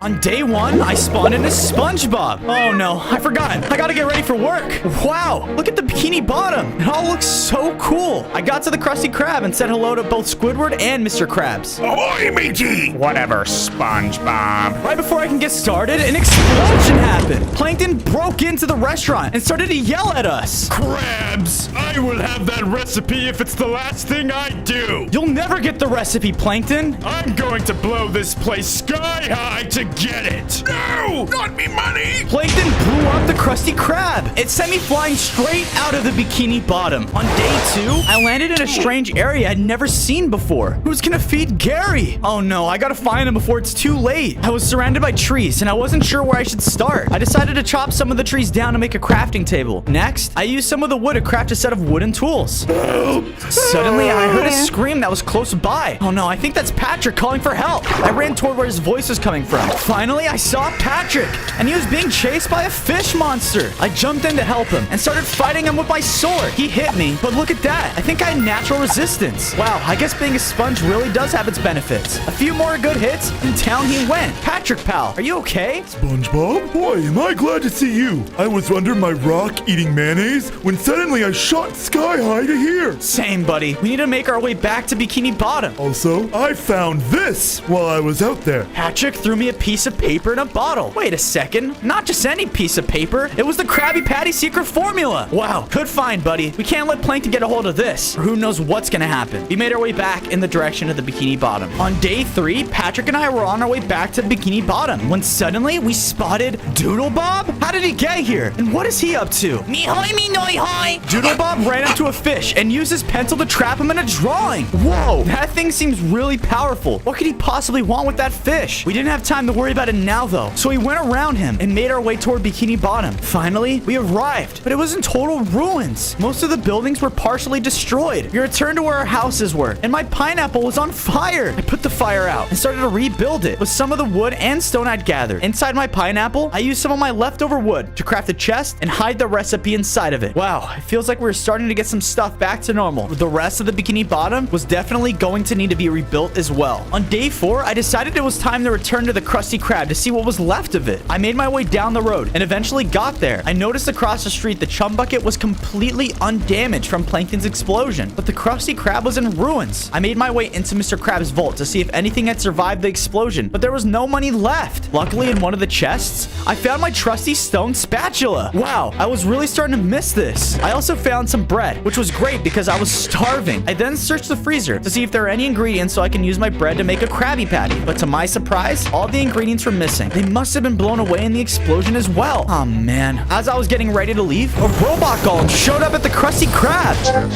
He must be one of Plankton's creations. The golem attacked me, but luckily, I found my spatula. I was able to use it and take him down. Wow, that was close. I headed back toward my pineapple to go to bed for the night. On day 5, I had the strangest dream. I was in front of a giant chum bucket with a huge robotic Plankton. SpongeBob, I told you I would get the Krabby Patty formula. Now the world is mine. You will never get the secret formula, Plankton. I won't let you. It is too late, SpongeBob. I have it, and I was able to engineer it so that all of the Bikini Bottom is now under my control. I looked around, and he was right. All the fish were wearing mind control chum buckets, being controlled by Plankton. All hail Plankton. You are sick, Plankton. Bikini Bottom will never be yours. I'm gonna stop you. Sorry, SpongeBob, but the world is already mine. You're too weak. Attack! A group of robot withers appeared behind Plankton, and they attacked me. I woke up. Oh no, Plankton, he has the formula. I rushed to the chest to see if the formula was there. Luckily, though, it was. I can't let Plankton get a hold of this. I think it'll be better if I keep it on myself than hide it in this chest. I better be careful. On day 6, I searched the rest of Bikini Bottom to see if Gary or anyone else had made their way back. I looked all over, but couldn't find anyone. I even went to the jellyfish fields and saw there were no jellyfish anywhere. Wow, where did they all go? I decided to start looking elsewhere to see if I can find Gary. I traveled through a forest biome and noticed something orange. I ran up and saw it was a piece of my pineapple that had gone missing. I quickly used my spatula to mine up the piece. Now I can rebuild my pineapple to its original glory. Right when I was getting ready to return to my base, though, I heard a group of sheep calling for help. I saw they were being attacked by a group of jellyfish. That's where all of them went. I jumped into action to help the sheep. I started to fight them off with my spatula, but their stings hurt. They seemed to be able to penetrate my resistance. After a few more hits, I was able to take all of them down. Whoa, that was a close one. Are you guys okay? I decided to take the sheep back to the Bikini Bottom with me. When I arrived, I made them a quick pen right next to my pineapple. Afterwards, I took the time to fully repair the pineapple with the missing piece I'd found. Wow, I'm so glad I found that. It was getting pretty late, so I went to sleep for the night. On day 7, I woke up to the sound of screaming outside. I ran out and saw Doodle Bob. Hey, Doodle Bob, what are you doing? SpongeBob bad. Doodle Bob good. People like Doodle Bob more. It seemed like he was upset because people like me more than him. You won't make a lot of friends friends by kidnapping them, you know? Make on Bikini Bottom. Everyone love Doodle there. Doodlebob then drew a mob using his pencil, and he began attacking me. He was tough. He summoned kelp from the ground, which did damage. A few good hits from my spatula, and down he went. Wow, Doodlebob is super powerful with that pencil. He mentioned he's creating his own Bikini Bottom, so that people are gonna like him. I'm gonna have to find it. I was really sad about the Krabby Patties and how all the ingredients had gone missing. I decided I would preserve them in a statue. I used the wood I had left over to work on the bun, and knew I would need to gather some of the wool to create the rest of the Krabby Patty. That was another day's story though. First, I really need to find Gary and Doodlebob's base. On day 8, I traveled back to the strange world in search of Gary and Doodlebob's Bikini Bottom. I knew both of them had to be somewhere out here. I searched a few biomes, but was not able to find either of them. I was starting to give up hope when suddenly the king jellyfish approached me. He was angry that he was not at the jellyfish fields anymore and seemed to blame me for it. I told him that we all got separated, but I can sure take him back. He started to look very angry though. Oh no, I have to run. I ran away, and while I was running back to Bikini Bottom, I ran directly into a piece of Patrick's house. Wow, how convenient. My friend is gonna be so happy with this. I mined the piece of his house and took it back to Bikini Bottom. Hey Patrick, look what I have. Is it my mayonnaise collection? No, buddy, but hopefully we can find that too. It's a piece of your house. Oh boy, that's great. We got to work rebuilding Patrick's house. Wow, look at that. It looks so good. On day 9, I woke up and decided I should go find some more material. I wanted to find Gary so badly, but I was worried I was not strong enough because of the king jellyfish. But I traveled into a cave and searched for iron. I was able to find some. With the iron, I was able to upgrade my spatula to iron. Wow, check it out. It's so shiny now. I used the other iron I had found to make myself some iron boots and pants. As I was getting ready to leave, I was attacked by a group of zombies in the cave. What are these monsters? I fought back against them using my spatula. My resistance helped. Whoa, that was a close one. But then I realized I had eaten my last piece of bread from the Krusty Krab. I left the cave and started to punch some of the grass to collect seeds so I can start a farm. Once I had enough seeds, I gathered a bunch of dirt and returned home to my pineapple. I used the dirt to lay the foundation for my farm. Since I was underwater, the water filled the holes next to the dirt without me having to use a bucket. I then crafted a stone hoe with some of my leftover stone and wood. I used the hoe on the dirt so it can plant the seeds. Now all I need to do is wait a little, and I'll have a ton of bread. On day 10, I traveled back into the world in search of Gary and Doodlebob. I was looking through a desert biome when I saw Squidward. Leave me alone, you freak. I will get that recipe from you, Squidward. I jumped in to stop Plankton. I used my spatula to flip him away from Squidward. Curses, SpongeBob. I will get that formula from you if it's the last thing I do. He ran off. Suddenly, a villager walked up. Shut up! The villager ran away scared, and I asked Squidward if he was okay. SpongeBob, that lunatic thinks I have the Krabby Patty formula. He explained to me that after the explosion, Plankton has been chasing him all over the world, trying to get the formula from him. Ah, shucks, buddy. I'm sure glad you're okay. I am not your buddy, SpongeBob. Me and my best friend Squidward returned to the Bikini Bottom, and I helped him rebuild his base. Luckily, nothing was missing from his house, and we were able to easily put it back together. The secret ingredient for the Krabby Patties is still missing, but worse, my clarinet, it's missing too. Don't worry, friend. We'll get them both back. On days 11 to 12, I set out in search of the secret ingredient as well as Gary. I miss Gary so much. While I was searching, I came across a very scared baby cow. As I approached the cow, she ran off terrified. I was about to catch up to the cow and explain I was just trying to help. She told me that someone who looked like me attacked her village and she was separated from her family. This must be Doodlebob. He's attacking people in this world as well as the Bikini Bottom. I need to stop him. The cow and I searched the forest and were able to find the other cows. I reunited her and her parents, and they were very grateful. I explained to all of them that it was not me, but a monster that looked exactly like me. I asked the cows if they could tell me where their village was, and they pointed me in the right direction. I set off towards the village. On days 13 to 14, I arrived at the village and saw all the villagers were all completely trapped inside of drawing cells. I rushed up to the villagers and explained it was not me, but a monstrous drawing of myself. The villagers were relieved and explained that Doodlebob had returned and continued to take them back to his base. I tried to search the village for anything that could help break them out of their prisons, but the village was completely looted. I tried to use my spatula on the cells, but was unable to break it. I felt bad, but I had to leave the villagers trapped. I knew when I had Doodlebob's pencil, I would return and free these villagers. I returned home and talked to Patrick about what Doodlebob was doing. We need to stop him, SpongeBob. Think of the man mayonnaise. The mayo can wait, buddy. We'll have to find his base and steal his pencil. First things first, we need to find out exactly where he lives. Since Squidward was back, I needed to expand my farm so we would have enough food while we waited to find the Krabby Patty ingredients. On days 15 to 16, I woke up and went outside, and I saw Plankton in a hot air balloon. No doubt he was trying to steal the Krabby Patty formula. He flew overhead, and he started to drop TNT on my pineapple. It blew the roof clean off. You'll pay for that, Plankton. There's no way you'll get that formula from me. That's where you're wrong, SpongeBob. The formula will be mine. He started to drop another TNT, but before he could, a large gust of air hit his balloon and sent him flying the other way. Haha, Plankton, you'll never get this. But I do have something more valuable to you than that formula. What could he mean by that? After Plankton's attempt to steal the formula was so close, I knew I needed to get stronger and more upgrades. I set off to the mines to hopefully find enough iron to complete my armor set. I crafted myself an iron chestplate as well as an iron helmet. Finally, my iron armor set was complete. I returned home and gathered some of my wheat so that I would have food on my journey to Doodlebob's Bikini Bottom. On days 17 to 18, I was out searching for Doodlebob's base when I was attacked by the king jellyfish. But I was stronger than I was before. With my new armor, his stings dealt less damage, and I was able to fight back much better. I was able to take him out. Suddenly, I changed. Whoa, I have my jellyfishing outfit now, and I had 15 hearts. I definitely thought I was ready to take on Doodlebob now. I continued to search, and I ran into a fish who was running away in a hurry. Hey, slow down, man. What's the rush?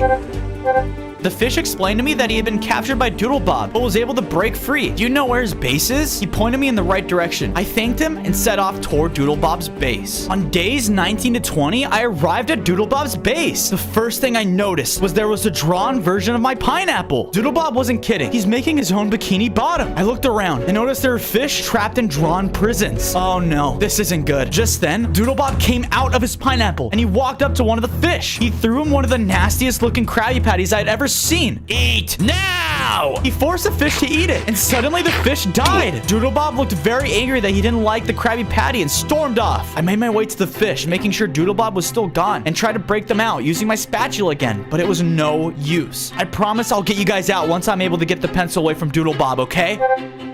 The fish told me they were starving, and I knew I had to do something about this. I'm gonna come back with food for you guys. You have my word. I set off back toward my base. On days 21 to 23, I returned to my Bikini Bottom and started to think of a way I can make all the fish food. I wasn't sure how it was even gonna be possible. Oh, you should make them all pizza. Everyone loves pizza. That's a great idea, buddy. I should get started right away. I went to the farm and gathered as much wheat as I could. I put the wheat into the furnaces and knew I would have to wait a little while for the pizzas to be done cooking. In the meantime, I decided to add a bunch of chests to my base so I would have more storage for the items I would be collecting on my journey. Next, I started to work on my Krabby Patty statue. It was really starting to come together. Once I finished my statue, the pizzas were all done cooking. I grabbed them and I was getting ready to set off when I realized I wanted someone to come with me. I asked my best friend Squidward to come, and he was very reluctant at first, but eventually he decided he'll go along for the journey. If it means you will shut up for a minute. That's the spirit, Squidward. We set off toward the villages and Doodlebob's Bikini Bottom. On days 24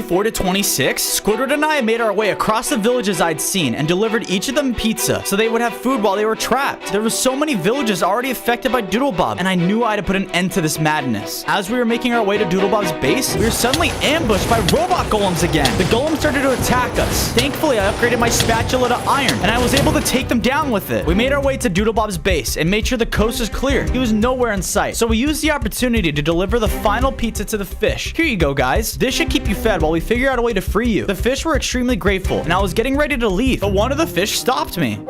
He threw me a bunch of seeds for some of the Krabby Patty ingredients. Wow, we're one step closer to making Krabby Patties again. We headed home, knowing that all the prisoners would be well fed for now. On days 27 to 29, Squidward and I returned home to our houses, and I got to work expanding my farm. Next, I made sure to plant as many of the lettuce, onion, and tomatoes as I could. Patrick came up to me and told me that he had seen this massive factory pop up in Bikini Bottom. I knew that this had to be from Plankton, so I quickly made my way over there. The building looked like a giant burger factory. He must be trying to get ready in case he was able to steal the formula. I made my way inside and was attacked by a giant flying robot. The robot started to shoot particles at me, but they weren't that hard to avoid. I tried to use my spatula when I got close, but he was able to knock me back. I knew I would have to be fast and hit him quickly. I rushed into him and finally was able to get a good flip on him. I heard a familiar meowing. Gary? Is that you? I saw Gary was trapped in a cage hanging from the ceiling.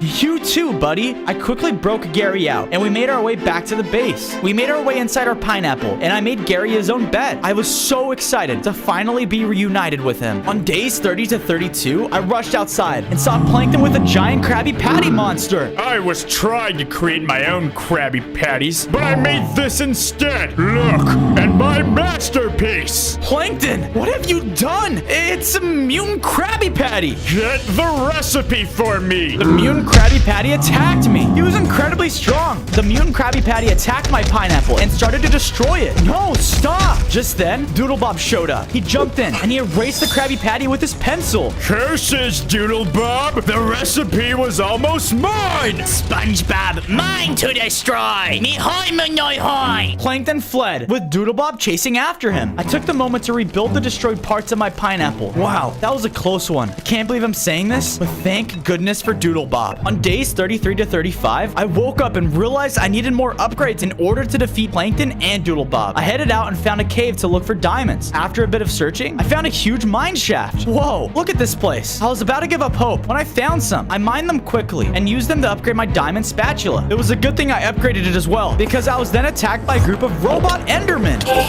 Of course, Plankton was still creating more robots to try and steal the formula. They were quick and attacked fast. After a bit of fighting, I took them down. Get flipped, guys. I returned home to my base, and Gary was waiting outside the pineapple for me. Hey, Gary, what's going on?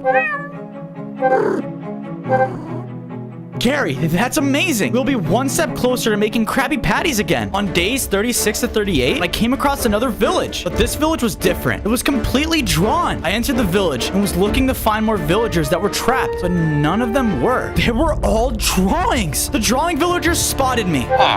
They started to attack, and I tried to use my spatula, but I was unable to damage them at all. Oh no, this isn't good. I had no choice but to run away. Things are definitely starting to get worse with Doodle Bob. I need to find a way to steal his pencil so I can erase all of his drawings and reverse this, and started looking for any signs of the diver who took the seeds like Gary had mentioned. I then came across a fishing workshop. This must be where he lives. I made my way inside and started to look through the chests. I found them. The Krabby Patty bun seeds. Score! I made my way outside to return home when the diver showed up. He started to attack me, summoning diver drowns. The drowns are no problem for me, but the diver was fast, and right when I thought I defeated him, he made it start raining, which regained his health. Oh no, this guy's super tough. I continued to fight and finally was able to bring him down. Just then, I felt myself change, and I finally became the Hall Monitor. I had 20 hearts. Awesome. I started to make my way back to Bikini Bottom. On days 39 to 41, I was making my way through a forest on my way back to Bikini Bottom when something jumped out at me. Oh, SpongeBob, I am glad to see you. Sandy, you look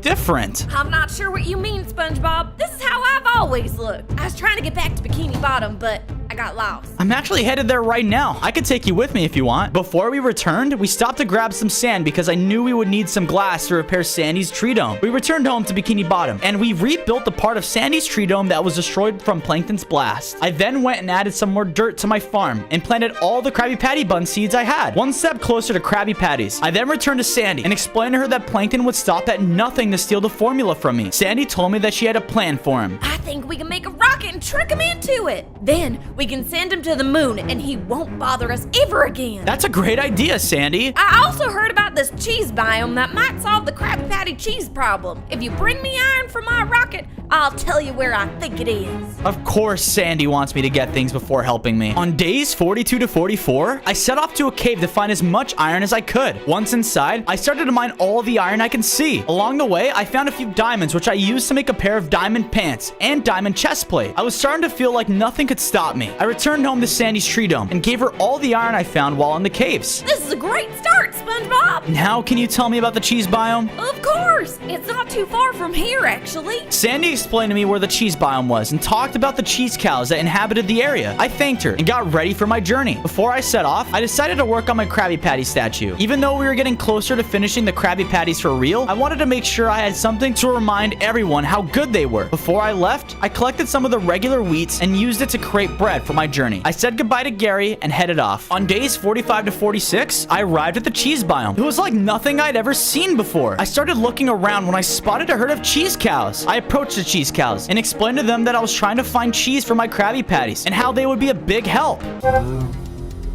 They explained to me that they were being attacked by someone who looked identical to me. They must be talking about Doodle Bob. They said that not too far from here, he was capturing cheese cows and taking them somewhere else. I set off to find him. I hadn't traveled very far when I saw the cheese cows trapped in a drawing with Doodle Bob. Hey, leave the cows alone. SpongeBob, bad. He started to attack me using his pencil, but it seemed like it wasn't as effective because of my diamond armor. I realized maybe my spatula would be able to hurt him now. I flipped him over, and to my surprise, he dropped the pencil. Before he can get it, I picked it up. I was getting ready to try and erase him, but he ran off. Barnacles. I almost had him. I used a pencil and was able to erase the bedrock that was trapping the cheese cows. The cows were extremely grateful and thanked me. Some of them agreed to return to Bikini Bottom with me so I can use the cheese they produced for the Krabby Patties. Wow, thanks guys. Together, we set off back toward Bikini Bottom. On days 47 to 50, I returned to Bikini Bottom and headed to the Krusty Krab. I started to create a pen for the cheese cows. I used some of my wheat to give them a few hay bales so they would have something to eat. I then started to realize how close to making Krabby Patties again we were. I was really excited, but then it hit me. I knew nothing about running a business. Who was gonna operate the Krusty Krab while I made the Krabby Patties? I needed to find Mr. Krabs, so I started to search the Krusty Krab to see if Mr. Krabs is anywhere. I went to the vault where he would always count his money, but didn't find him. I started to look in the freezer, but he wasn't there either. I then searched his house to see if maybe he would return home, but he also wasn't there. I didn't know where he was. I made my way back to the Krusty Krab when I thought I heard Mr. Krabs. I heard the distinct sound of a penny rolling on the floor, followed by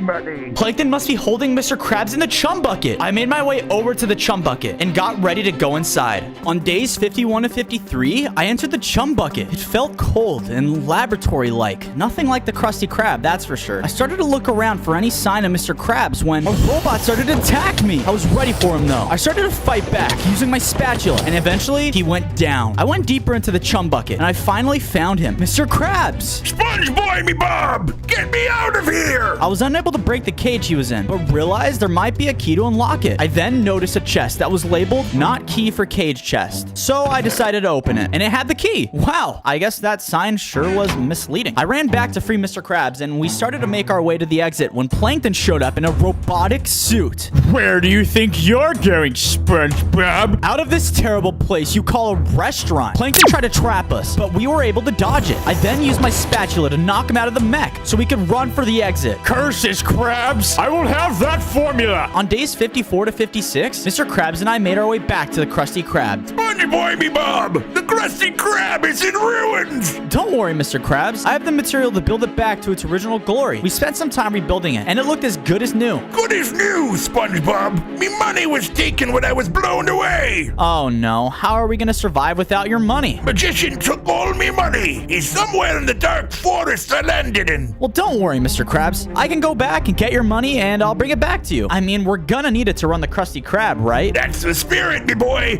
I'm not paying you for this either! Take this! I found it in Plankton's chum bucket! Mr. Krabs threw me a potion of swiftness. That's more than enough payment for me. Good! Now double time, SpongeBob! Time is money! I drank the potion and ran off towards the dark forest to find that magician and get Mr. Krabs' money back. On days 57 to 59, I made my way into the dark forest biome and I came across the theater in the woods. Oh no, this has to be where the magician lives. I made my way inside and the theater was completely empty except for a magician standing on the stage.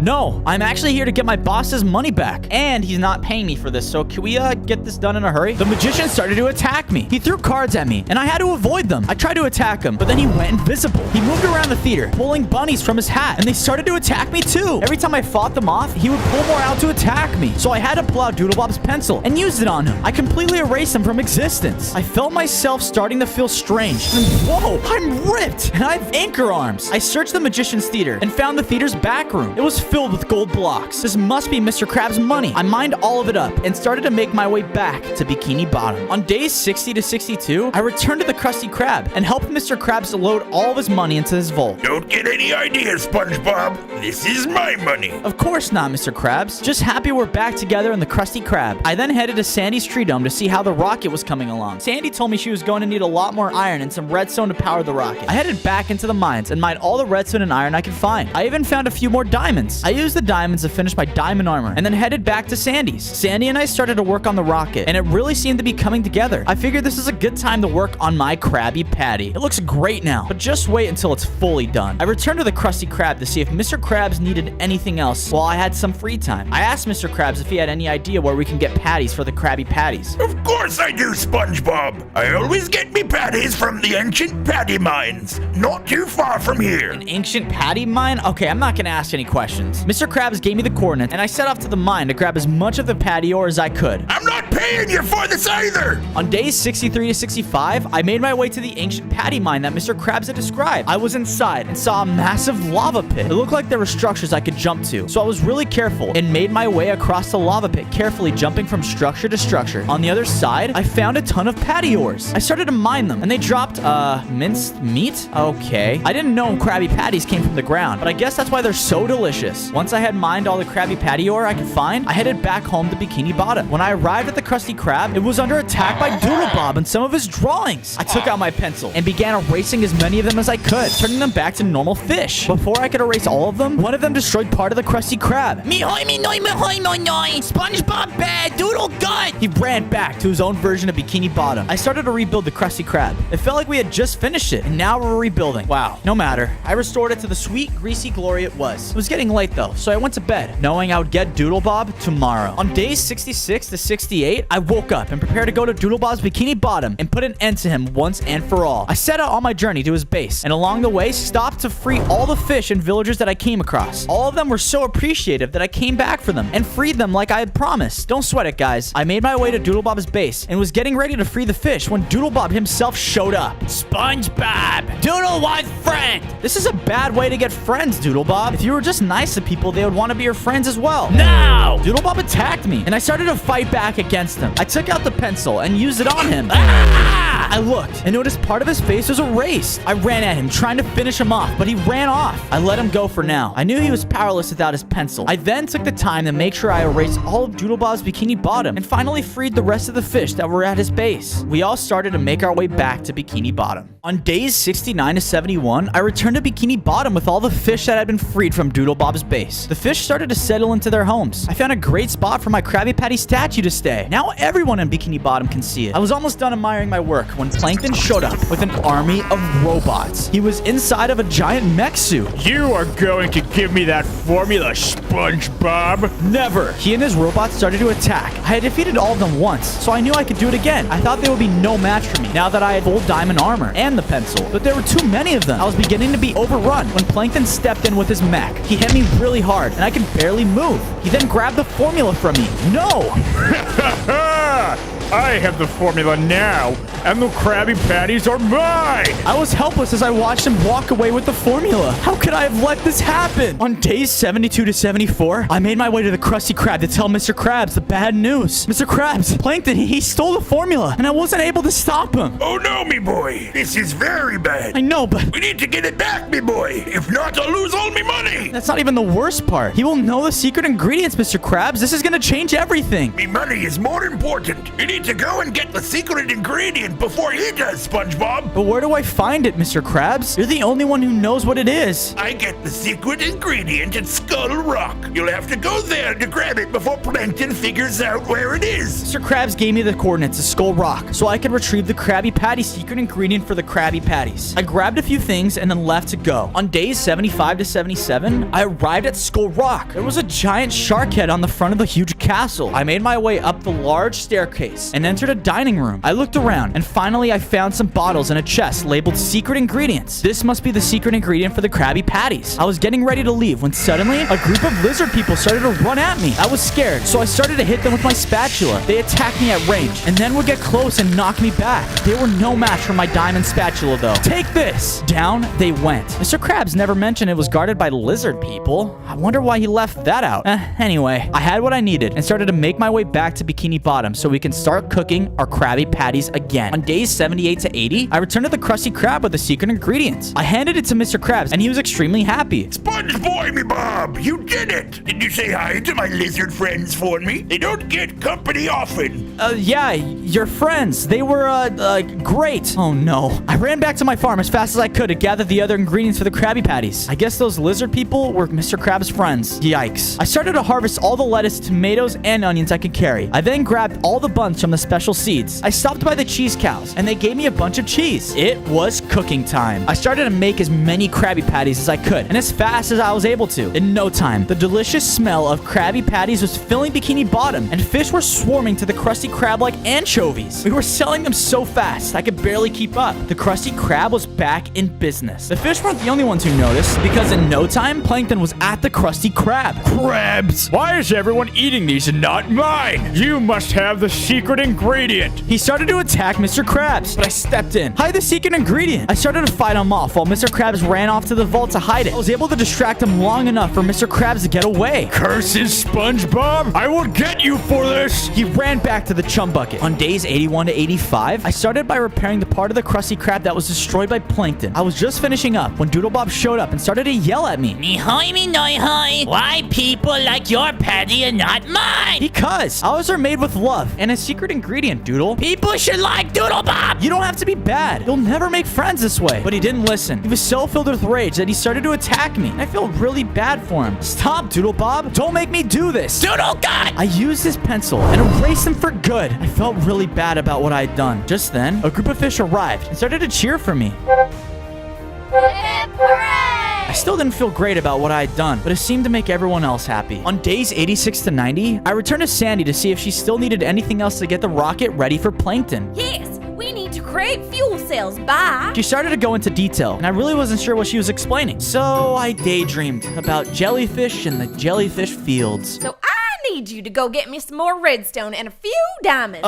I'm on it, Sandy. No problem. I headed back into the cave and found more redstone and gathered 5 diamonds. I should have listened more to what she was saying. I hope it's gonna be enough. I returned to Sandy and gave her the redstones and diamonds. This is perfect, SpongeBob. I was worried you were daydreaming about jellyfishing and didn't listen. Me?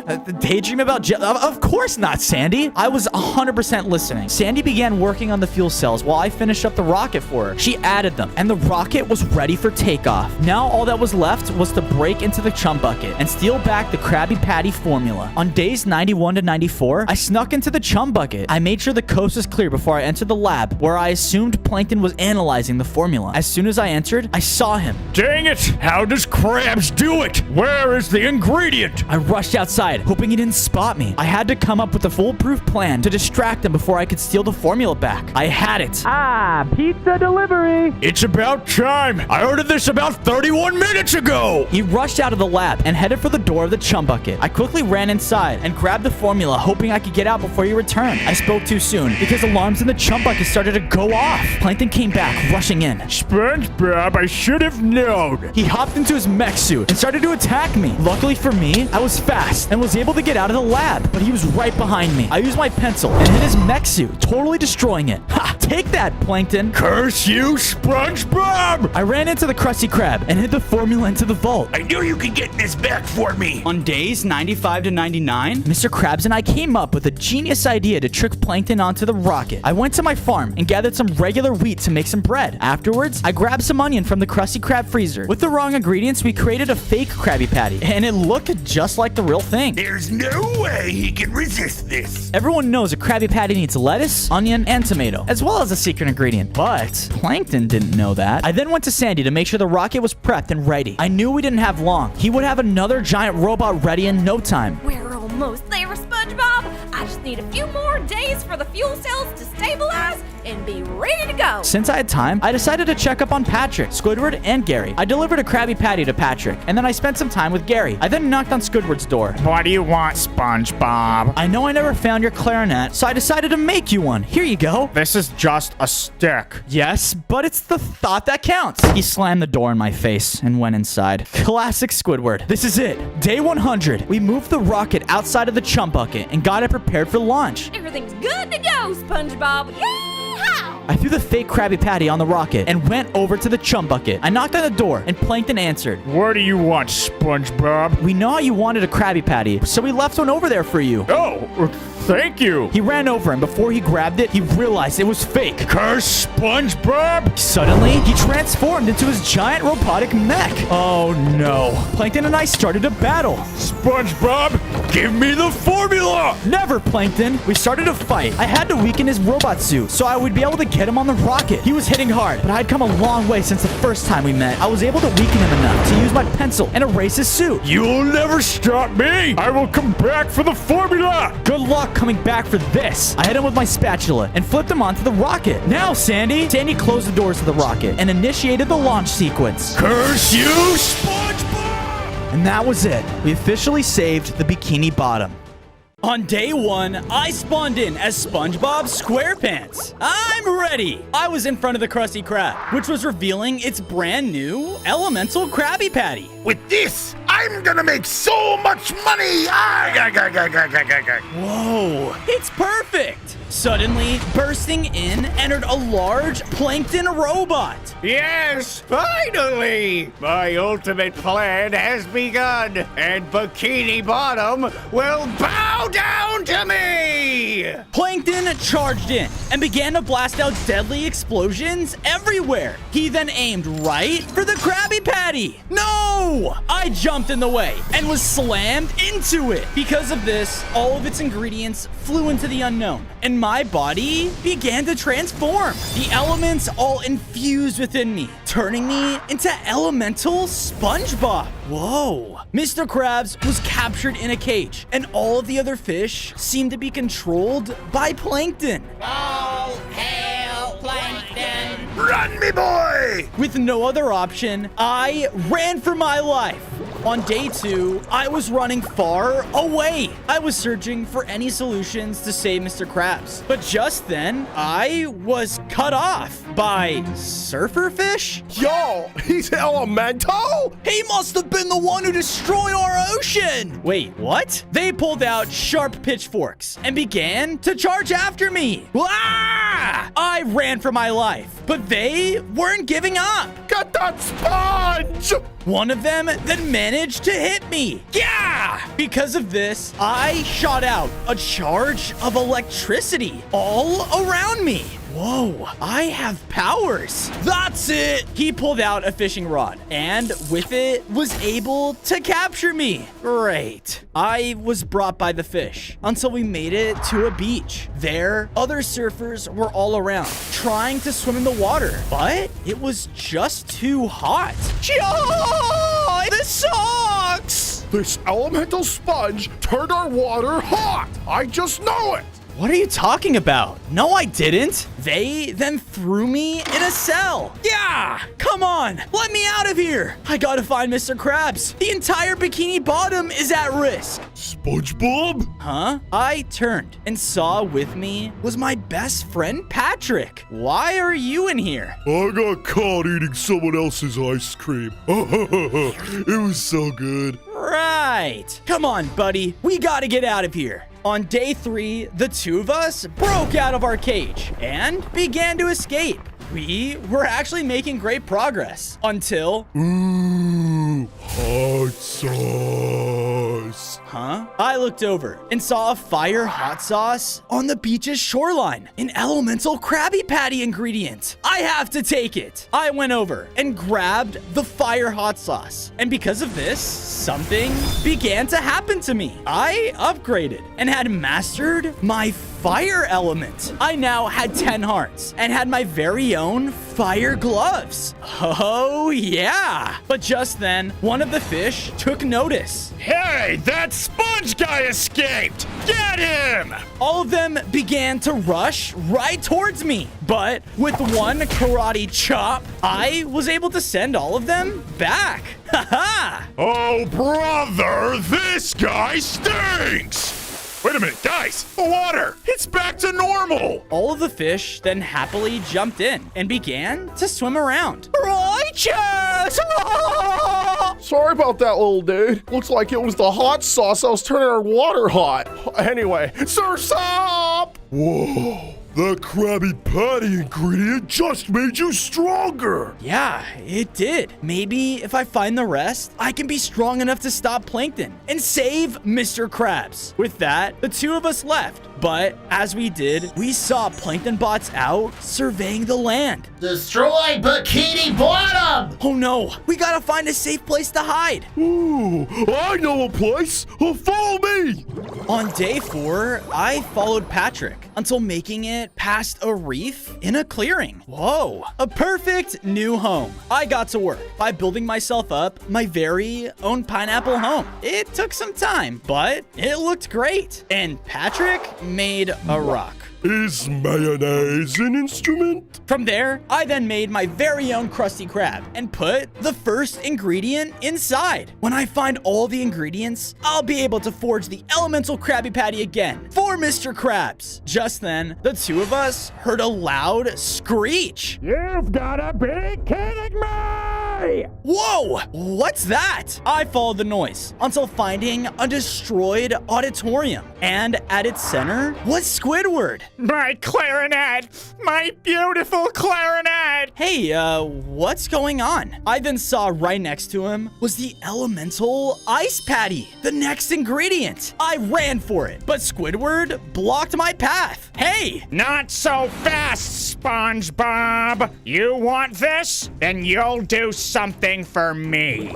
I followed Squidward out of the theater and saw a mysterious trail leading deep into the kelp forest. I was just about to perform in front of a whole crowd, but my clarinet was stolen. Get it back, SpongeBob, and I'll give you that patty. Okay, Squidward, deal.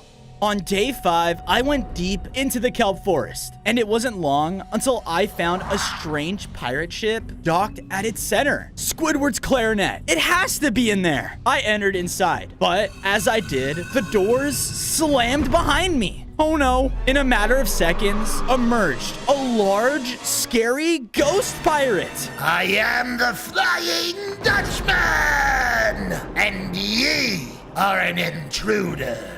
Yeah? Well, I'm here to find my best friend's clarinet.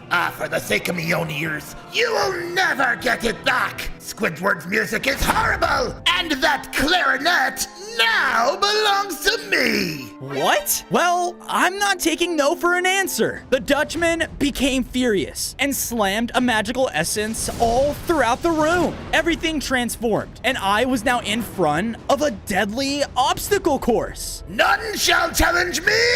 I'll be sending you to Davy Jones' locker! Gas then began to flood in behind me. Oh no! I began to jump throughout the hallway, knowing if I fell, I'd be done for. Deadly spirits came from the walls all around, but thanks to my fire fists, they didn't stand a chance. I made one final jump and could see far in front of me was Squidward's clarinet. Yes! On day 6, I ran over and picked up his clarinet. Haha! I did it! No! You don't understand! I haven't been able to sleep in days! His music is terrible! It's ridiculous! It's 2 hours later. It's deadly! It's depressing! It's... Okay, look, I don't care. It belongs to him. The Dutchman flew in towards me angrily, but I used the clarinet and was able to put him to sleep. So beautiful.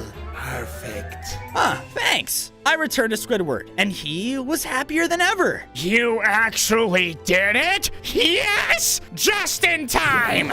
He went back out on the main stage with a full audience waiting for him.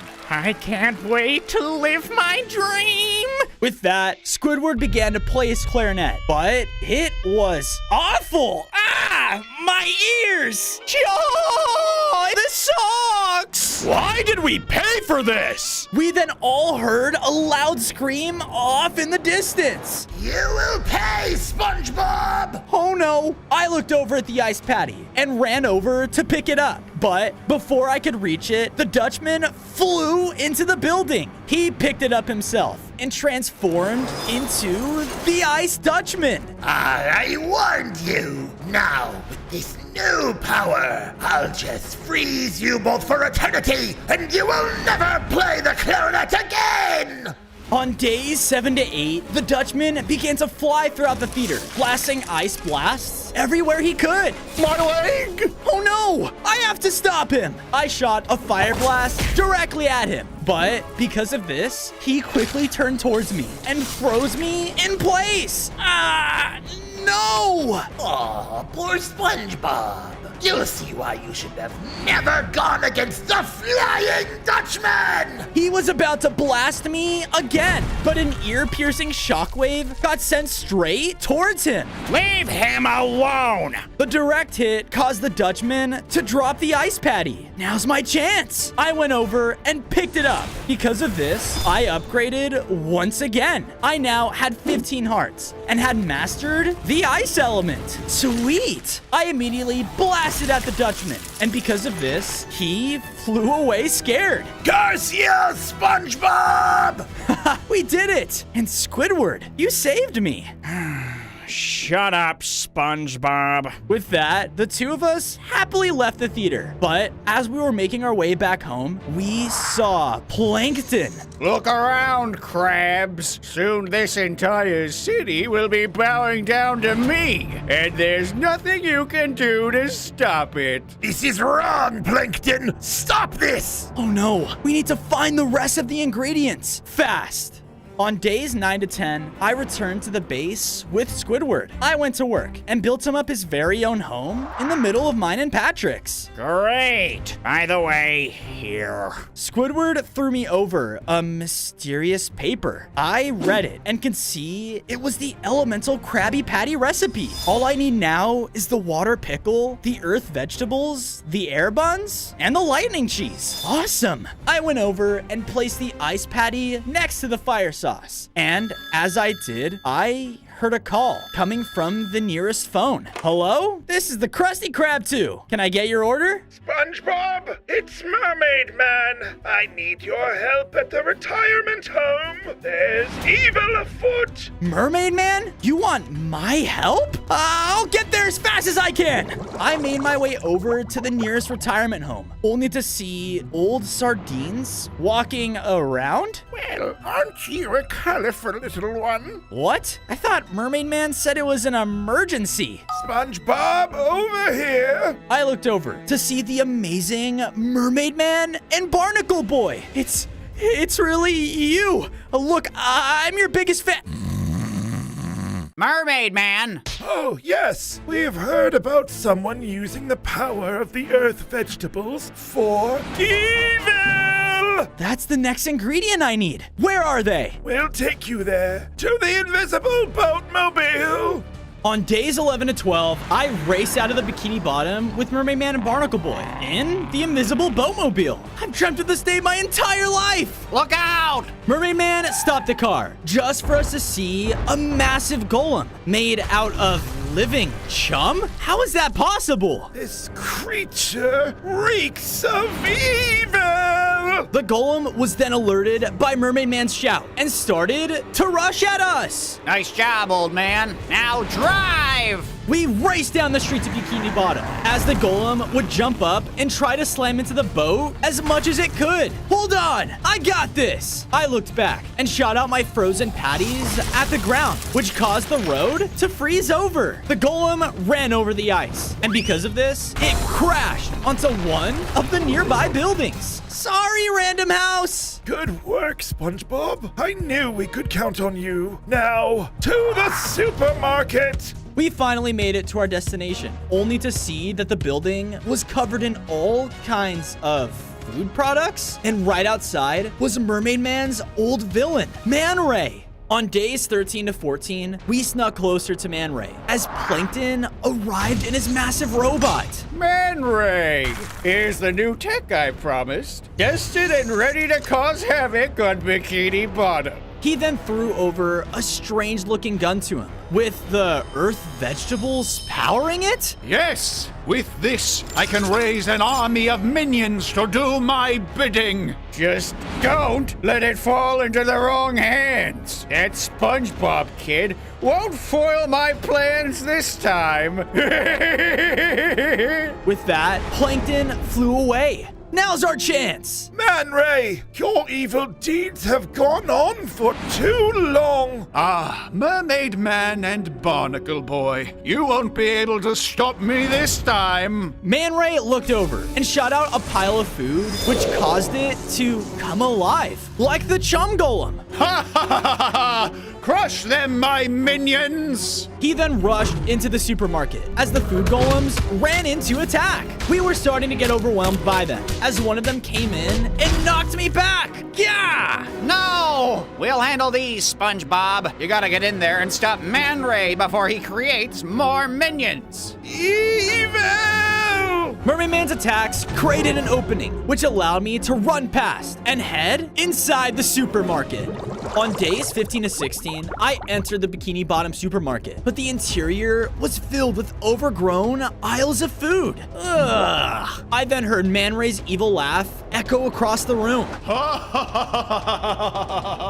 All right, he's still here. I need to be careful. I began to sneak through the aisle, looking around for Man Ray. But when I found a dead end, there was another food golem. Ah! I ducked and covered just in time. Phew! Oh no. I rushed through the store as golems all around me began to throw down chunks of food, trying to slow me down. Ah! One of them jumped out in front of me to cut me off, but I used my fire elements to burn him down. As I came around the next turn, I saw an opening coming up. Oh, please be the exit. But as I said this, one of the golems hit me from behind, launching me out into the open. Yeah! I looked up to see that I had run to right where Man Ray was. I'm the worst villain ever. What? On days 17 to 18, I was now face to face with the villain Man Ray, who was crying in the corner. Are you okay? You stupid fry cook! You wouldn't get it! I just wanted to take over Bikini Bottom in my own way. But when I hit the rotten mushrooms, they wouldn't listen to me. What are you talking about? But as I said this, one of the market walls burst open to reveal a large walking mushroom? Oh no, it charged in and began to bat me around with its massive head. Ugh! Hey, I created you! Obey me! Man Ray tried to help and shot out his ray gun right at the monster, which caused it to grow. You gotta be kidding me! Oops, sorry. With that, the mushroom slammed down on Man Ray, taking him out in one hit. This caused his gun to be smashed to pieces, revealing the earth vegetables. Now's my chance. I ran up and grabbed it, which caused me to begin to upgrade. I now had 20 hearts, and the vegetables gave me the strength to perform a powerful Earth Slam attack. Take this! With my new hits, I was actually putting up a fight. My one hit was able to take down the giant mushroom just in time. I guess veggies are good for you. Your reign of terror is over, Man Ray. Give up, or we... Oh, SpongeBob, you got the vegetables. Where's Man Ray? Oh, I'll tell you on the way to somewhere much less disgusting. On days 19 to 21, I returned to my base with Mermaid Man and Barnacle Boy. I made them a brand new secret base with high-tech equipment for them to track down evil. Thank you, SpongeBob. We'll make sure to watch over Bikini Bottom. Wow, thanks, guys. After I finished, I added the earth vegetables to the assembly station. 3 ingredients down, 3 left to go. But where could the next one be? Just then, a boatmobile came racing by. Totally radical race! Here I come! As it did, a flyer flew out of its car? What the? Bikini Bottom boat race at Miss Puff's driving school. And the prize is a flying boatmobile? Could this have to do with the air element? Only one way to find out. Chocolate? Chocolate! Okay. Anyways, I quickly made my way to Mrs. Puff's driving school, where I saw that the entire place was now an enormous racetrack floating in the air. SpongeBob, I'm glad you could come. If you're here to race, then just take your place in one of the boatmobiles. Now, ladies and gentlemen, whoever is lucky enough to win today by completing all 3 obstacles will not only earn their boating license, but our grand prize, a genuine flying boatmobile. The crowd began to cheer as I saw the boatmobile float with ease, and I saw that its tires were replaced with air buns. On days 22 to 26, I lined up next to the other racers. All right, SpongeBob, you got this. I'm ready. I'm ready. I'm ready. The moment Miss Puff gave the signal, we all sped off into the obstacle course. The boats were neck and neck as we approached the first obstacle, a massive hole. I began to use my earth powers though, and managed to create a bridge that let me jump over it with ease. Ha ha! Veggies win again. I looked behind me and realized that some of the racers were using the bridge to get over the holes themselves. Oh, right. We continued racing until we came across the second obstacle, a giant propeller that flew out massive gusts of wind. Whoa! See you later, Slowpoke! As the racer drove by though, the propellers knocked them completely off the course.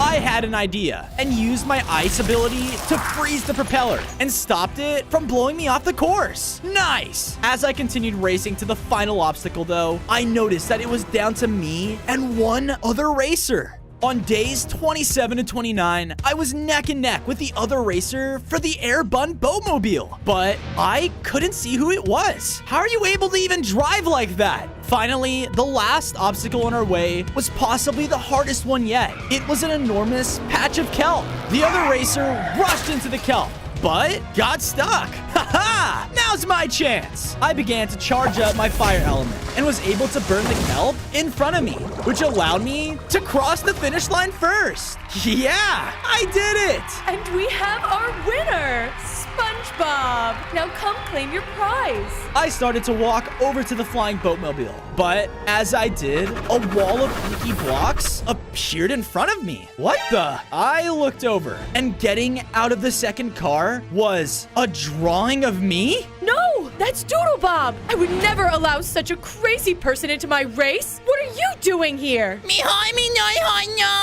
Doodlebob ran up and jumped into the flying boat and flew away. Hey, get back here! On days 30 to 32, I was racing down the road to catch up to Doodlebob.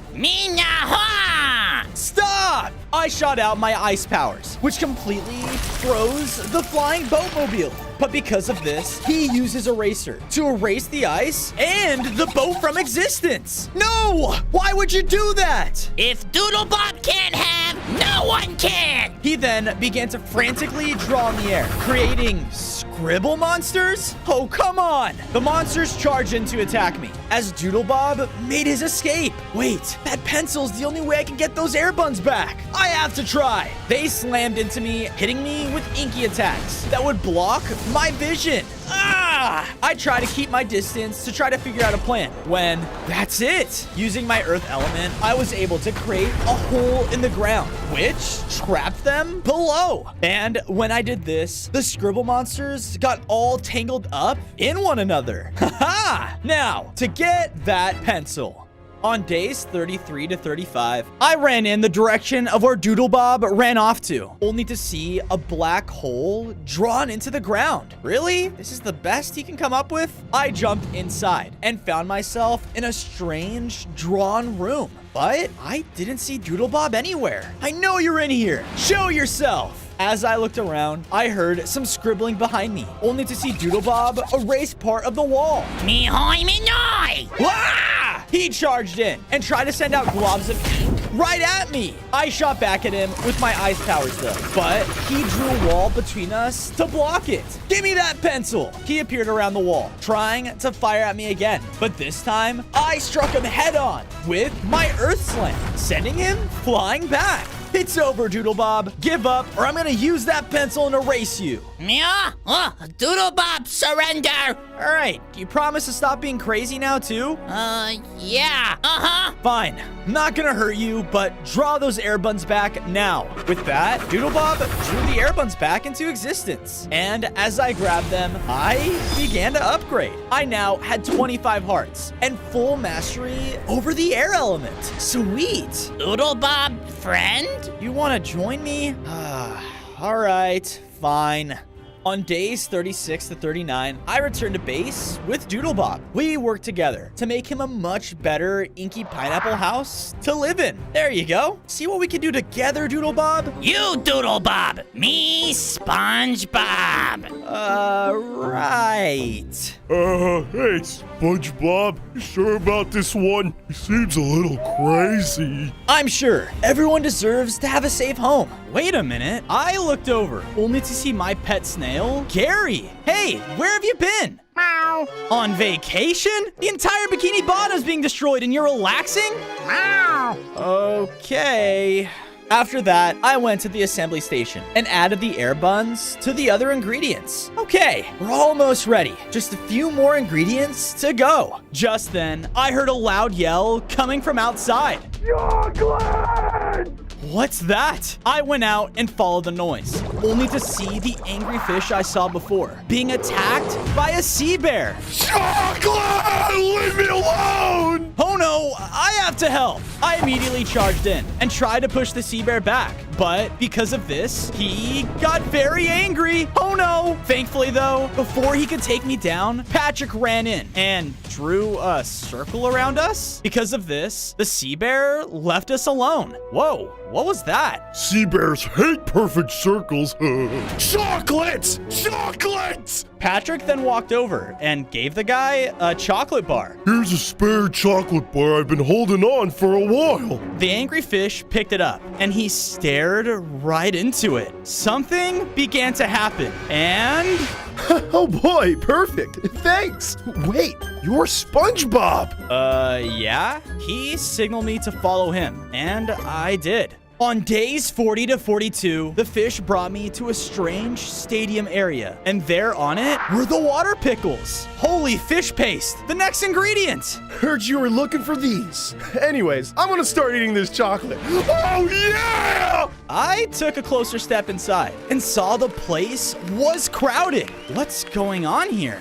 Hello, everyone. I am Squilliam Fancy Pants, and I present to you the beauty competition. Whoever wins and is the most beautiful will win this as a prize. Good luck.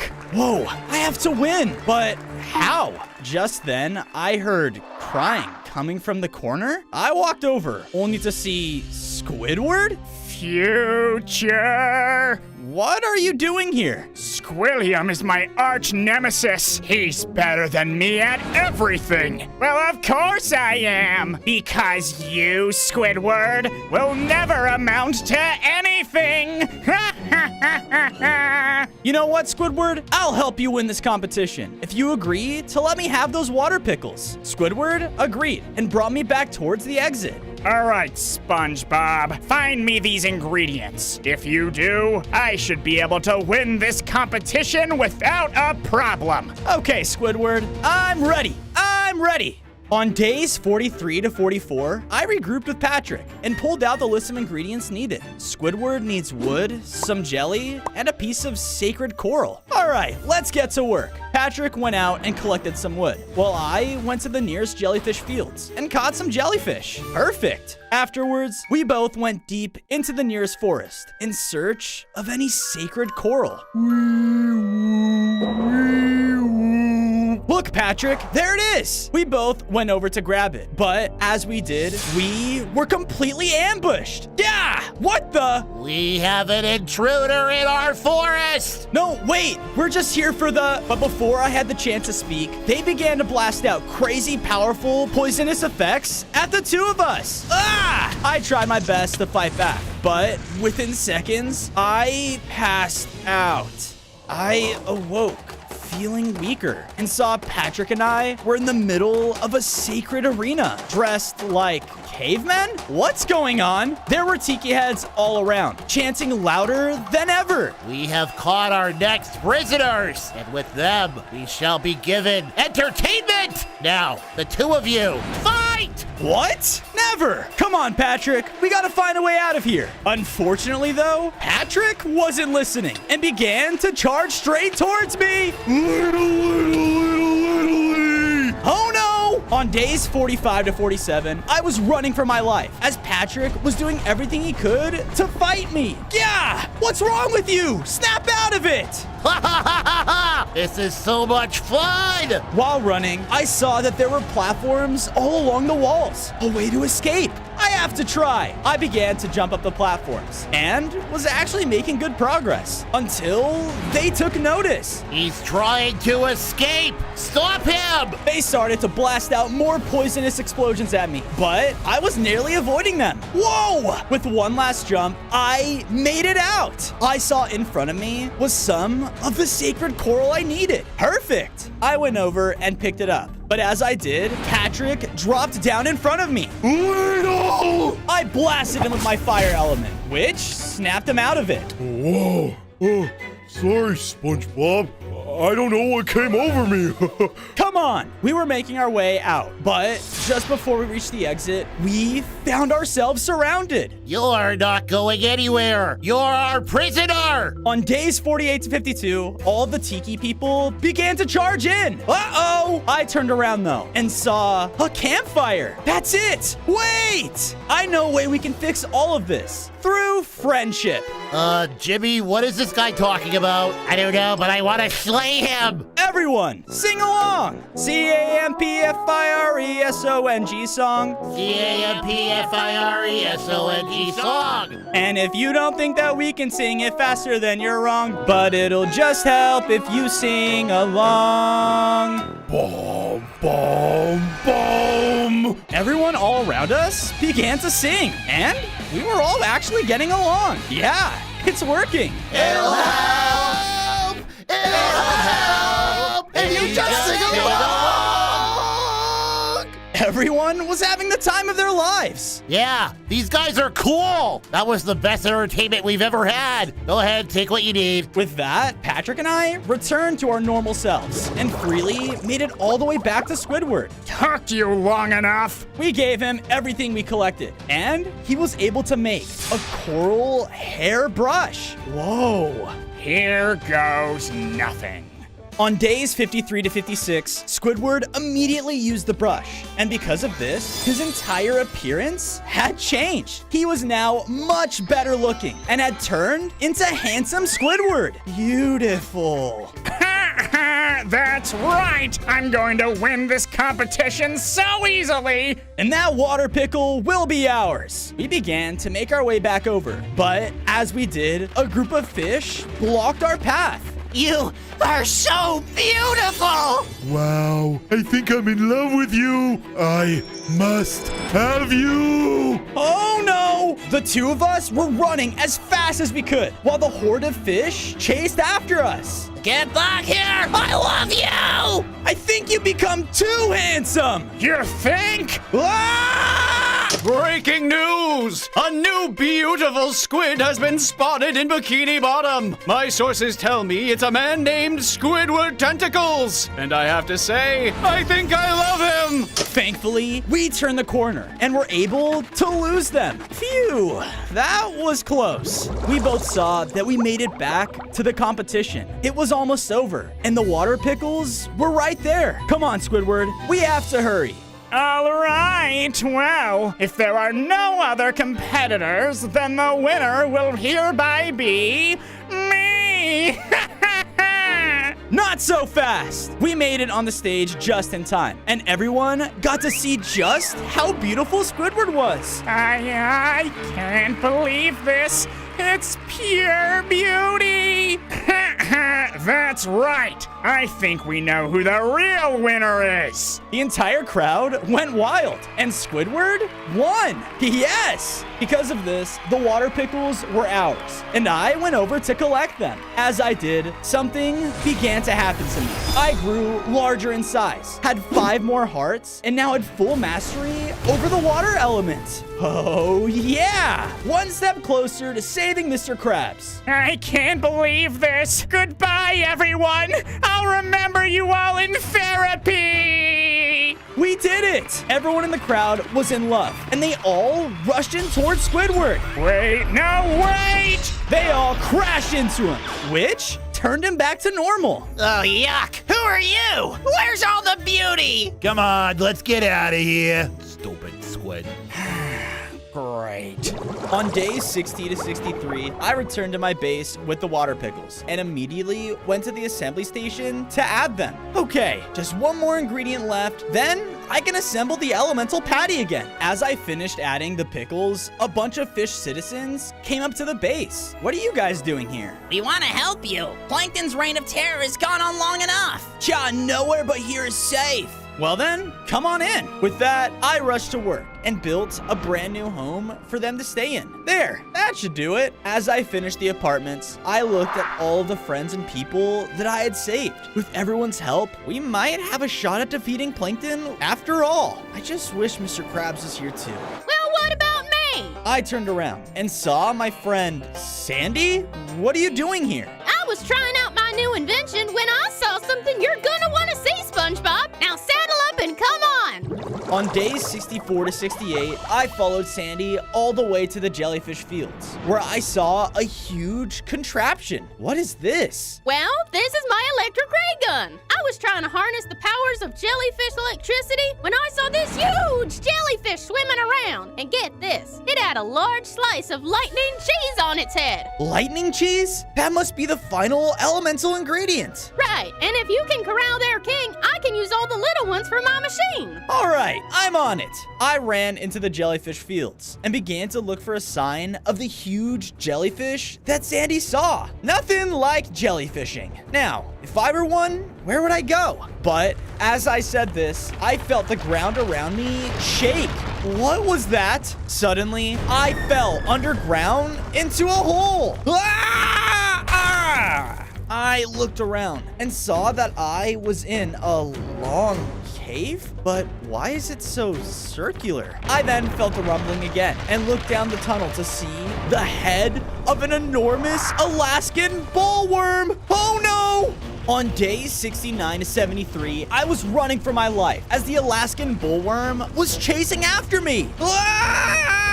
I went further into the tunnels, trying my best to escape before it could eat me. Okay, there has to be something I can do. I began to use my earth element to create a wall between me and the worm, but he just crashed right through it. I focused on my water element and began shooting a bubble blast right at him, which pushed him back. Ouch. Ha! Take that! I then looked behind me to finally see an exit tunnel. I ran towards it, only to find that I had run into an enormous jellyfish nest. All of them were floating around, and they all looked towards me. Good jellyfish? Why are you talking to us like we're your pet snail or something? No one disrespects us like that. Get him! The jellyfish were suddenly angry and began to charge right towards me. They zapped me constantly, and because of this, I passed out. On days 74 to 77, I woke up in a cage, hanging above the entire jellyfish nest. The king can't wait to see you. What are you gonna do to me? I gotta get out of here. I used my Earth Slam ability to break the bottom of it, which caused me to fall. But as I hit the ground, I bounced back into the air. Whoa! The jellyfish all took notice and came in to attack me again. But this time, I was ready for them and used the jelly ground to bounce and fight back. Take that! With my newfound strength and my earth element, I was able to trap them all in a cage. Haha! Look who's captured now! I was about to make my way back to Sandy when I was hit by a powerful electric shock, sending me flying back. What the? I looked up and saw that now, hovering above the nest, was the king jellyfish with the lightning cheese. That's not good. Gosh, what's taking the little sponge so long? I was really hoping he would practice some karate with me when he gets back. Why? Ka-cha! Help me! Ah, SpongeBob? By my royal decree, I will sap all the elements out of you for imprisoning my people, Sponge! What? Wait, I'm sorry, okay? I'm trying to save the whole Bikini Bottom. But the king didn't listen and just kept trying to zap right into me. I kept trying to bounce around the nest to escape. But the king was much smarter and would shoot ahead of me and predicted where I was going. Ha ha ha ha! For too long, fish like you have captured my people. Well, not anymore! I had no other choice but to try and fight. So I began to hit the king with my ice powers, hoping to slow him down. But when I came in too close, he would knock me back with a powerful wave of electricity. It's no use. He's too strong. I put up a wall of earth between us as the king continued to try to take me down. I have to find a way out. I have to. But as I said this, my wall of earth was shattered and he knocked me down to low hearts. On days 81 to 85, the king jellyfish was about to take me down for good when... Kaboom! A sudden explosion rocked the king jellyfish out of the air, bringing him to the ground. Ah, my tentacles! What the? I looked over and saw that Sandy had connected her machine to the captured jellyfish. Hurry along now! Grab the cheese! Right, now's my chance. I ran up on top of the king jellyfish and he was stunned. Because of this, I was able to grab the electric cheese and upgrade. I now had 35 hearts and had complete control over the lightning element. Woohoo! I hate to cut you off, but watch out! The king jellyfish began to float back up. To think a king would be undone by a sponge and a squirrel! I won't allow it! SpongeBob, my machine isn't ready to fire yet! Leave it to me! I charged up my new lightning element and let out a powerful electric blast that not even the king could resist, which sent him flying across jellyfish fields. I don't think we have to worry about him anytime soon. Nice work! Now I have more than enough juice to power this puppy for a while. I just wish I could move it somewhere safer. You know what, Sandy? I have an idea. Come with me. On days 86 to 90, while heading back to base with Sandy, we came across Plankton and his army gathering outside the chum bucket. This can't be good. We snuck closer, just as Plankton began to address his army. All right, fish brains, this is it. I've had it with allowing others to do my dirty work. I won't let an idiot fry cook foil my plans any longer. I looked over towards the laughter to see that Plankton had locked up Mr. Krabs in a cage. Even with me all caged up, you still won't be able to stop me, boy SpongeBob. Shut it, Krabs. You're lucky you're not boiled chum yet. I know that kid looks up to you, so I'm going to use you as the perfect bait. Get ready. I'm taking that elemental patty if it's the last thing I do. This is bad. They're all going to attack our new home to get the ingredients. Want me to blow them to smithereens right now? Wait, Sandy, that's not a good idea. We have to make sure he's safe first. Come on, I have a Krabby Patty I have to make.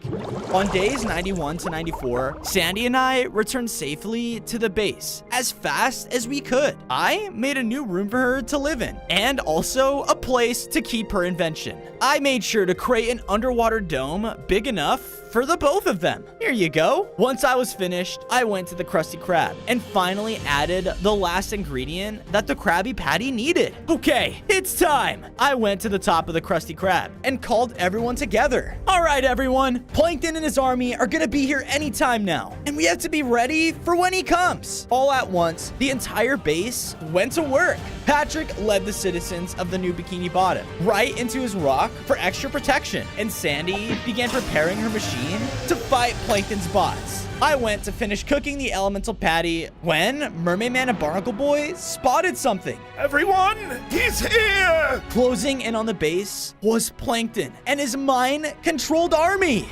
On days 95 to 99, Plankton and his army lined up outside of the base with Mr. Krabs in his cage. This is it, SquarePants. Your last chance to give up, or I'll destroy your pretty little home for good. No, Plankton, you already ruined the Bikini Bottom enough. I'm not gonna let you destroy everything we've built here. All right, enough with the hero talk. Destroy them! On his command, all of his robots rushed in to attack. Everyone in the base was doing their best to defend, as I rushed back to combine all the ingredients for the elemental patty. All right, SpongeBob, you got this. No! Stop him! Plankton started to rush in, as I started to cook all the ingredients together. And in one final burst, they combined back into the elemental patty. Yeah! As he ran in recklessly, him and his army left Mr. Krabs behind. Sandy, now! Booyah! Sandy's machine shot out a massive blast that destroyed all of Plankton's mind-controlled helmets and his robots. All hail Plankton! Huh? What's going on? No, no, no! Plankton's robot shot out a massive explosion that nearly destroyed the Krusty Krab 2 in one hit. Yeah! Patrick, get everyone out of here! Aye, aye, Captain. My friends escorted Krabs and the others out of the area, as it was just me and Plankton left.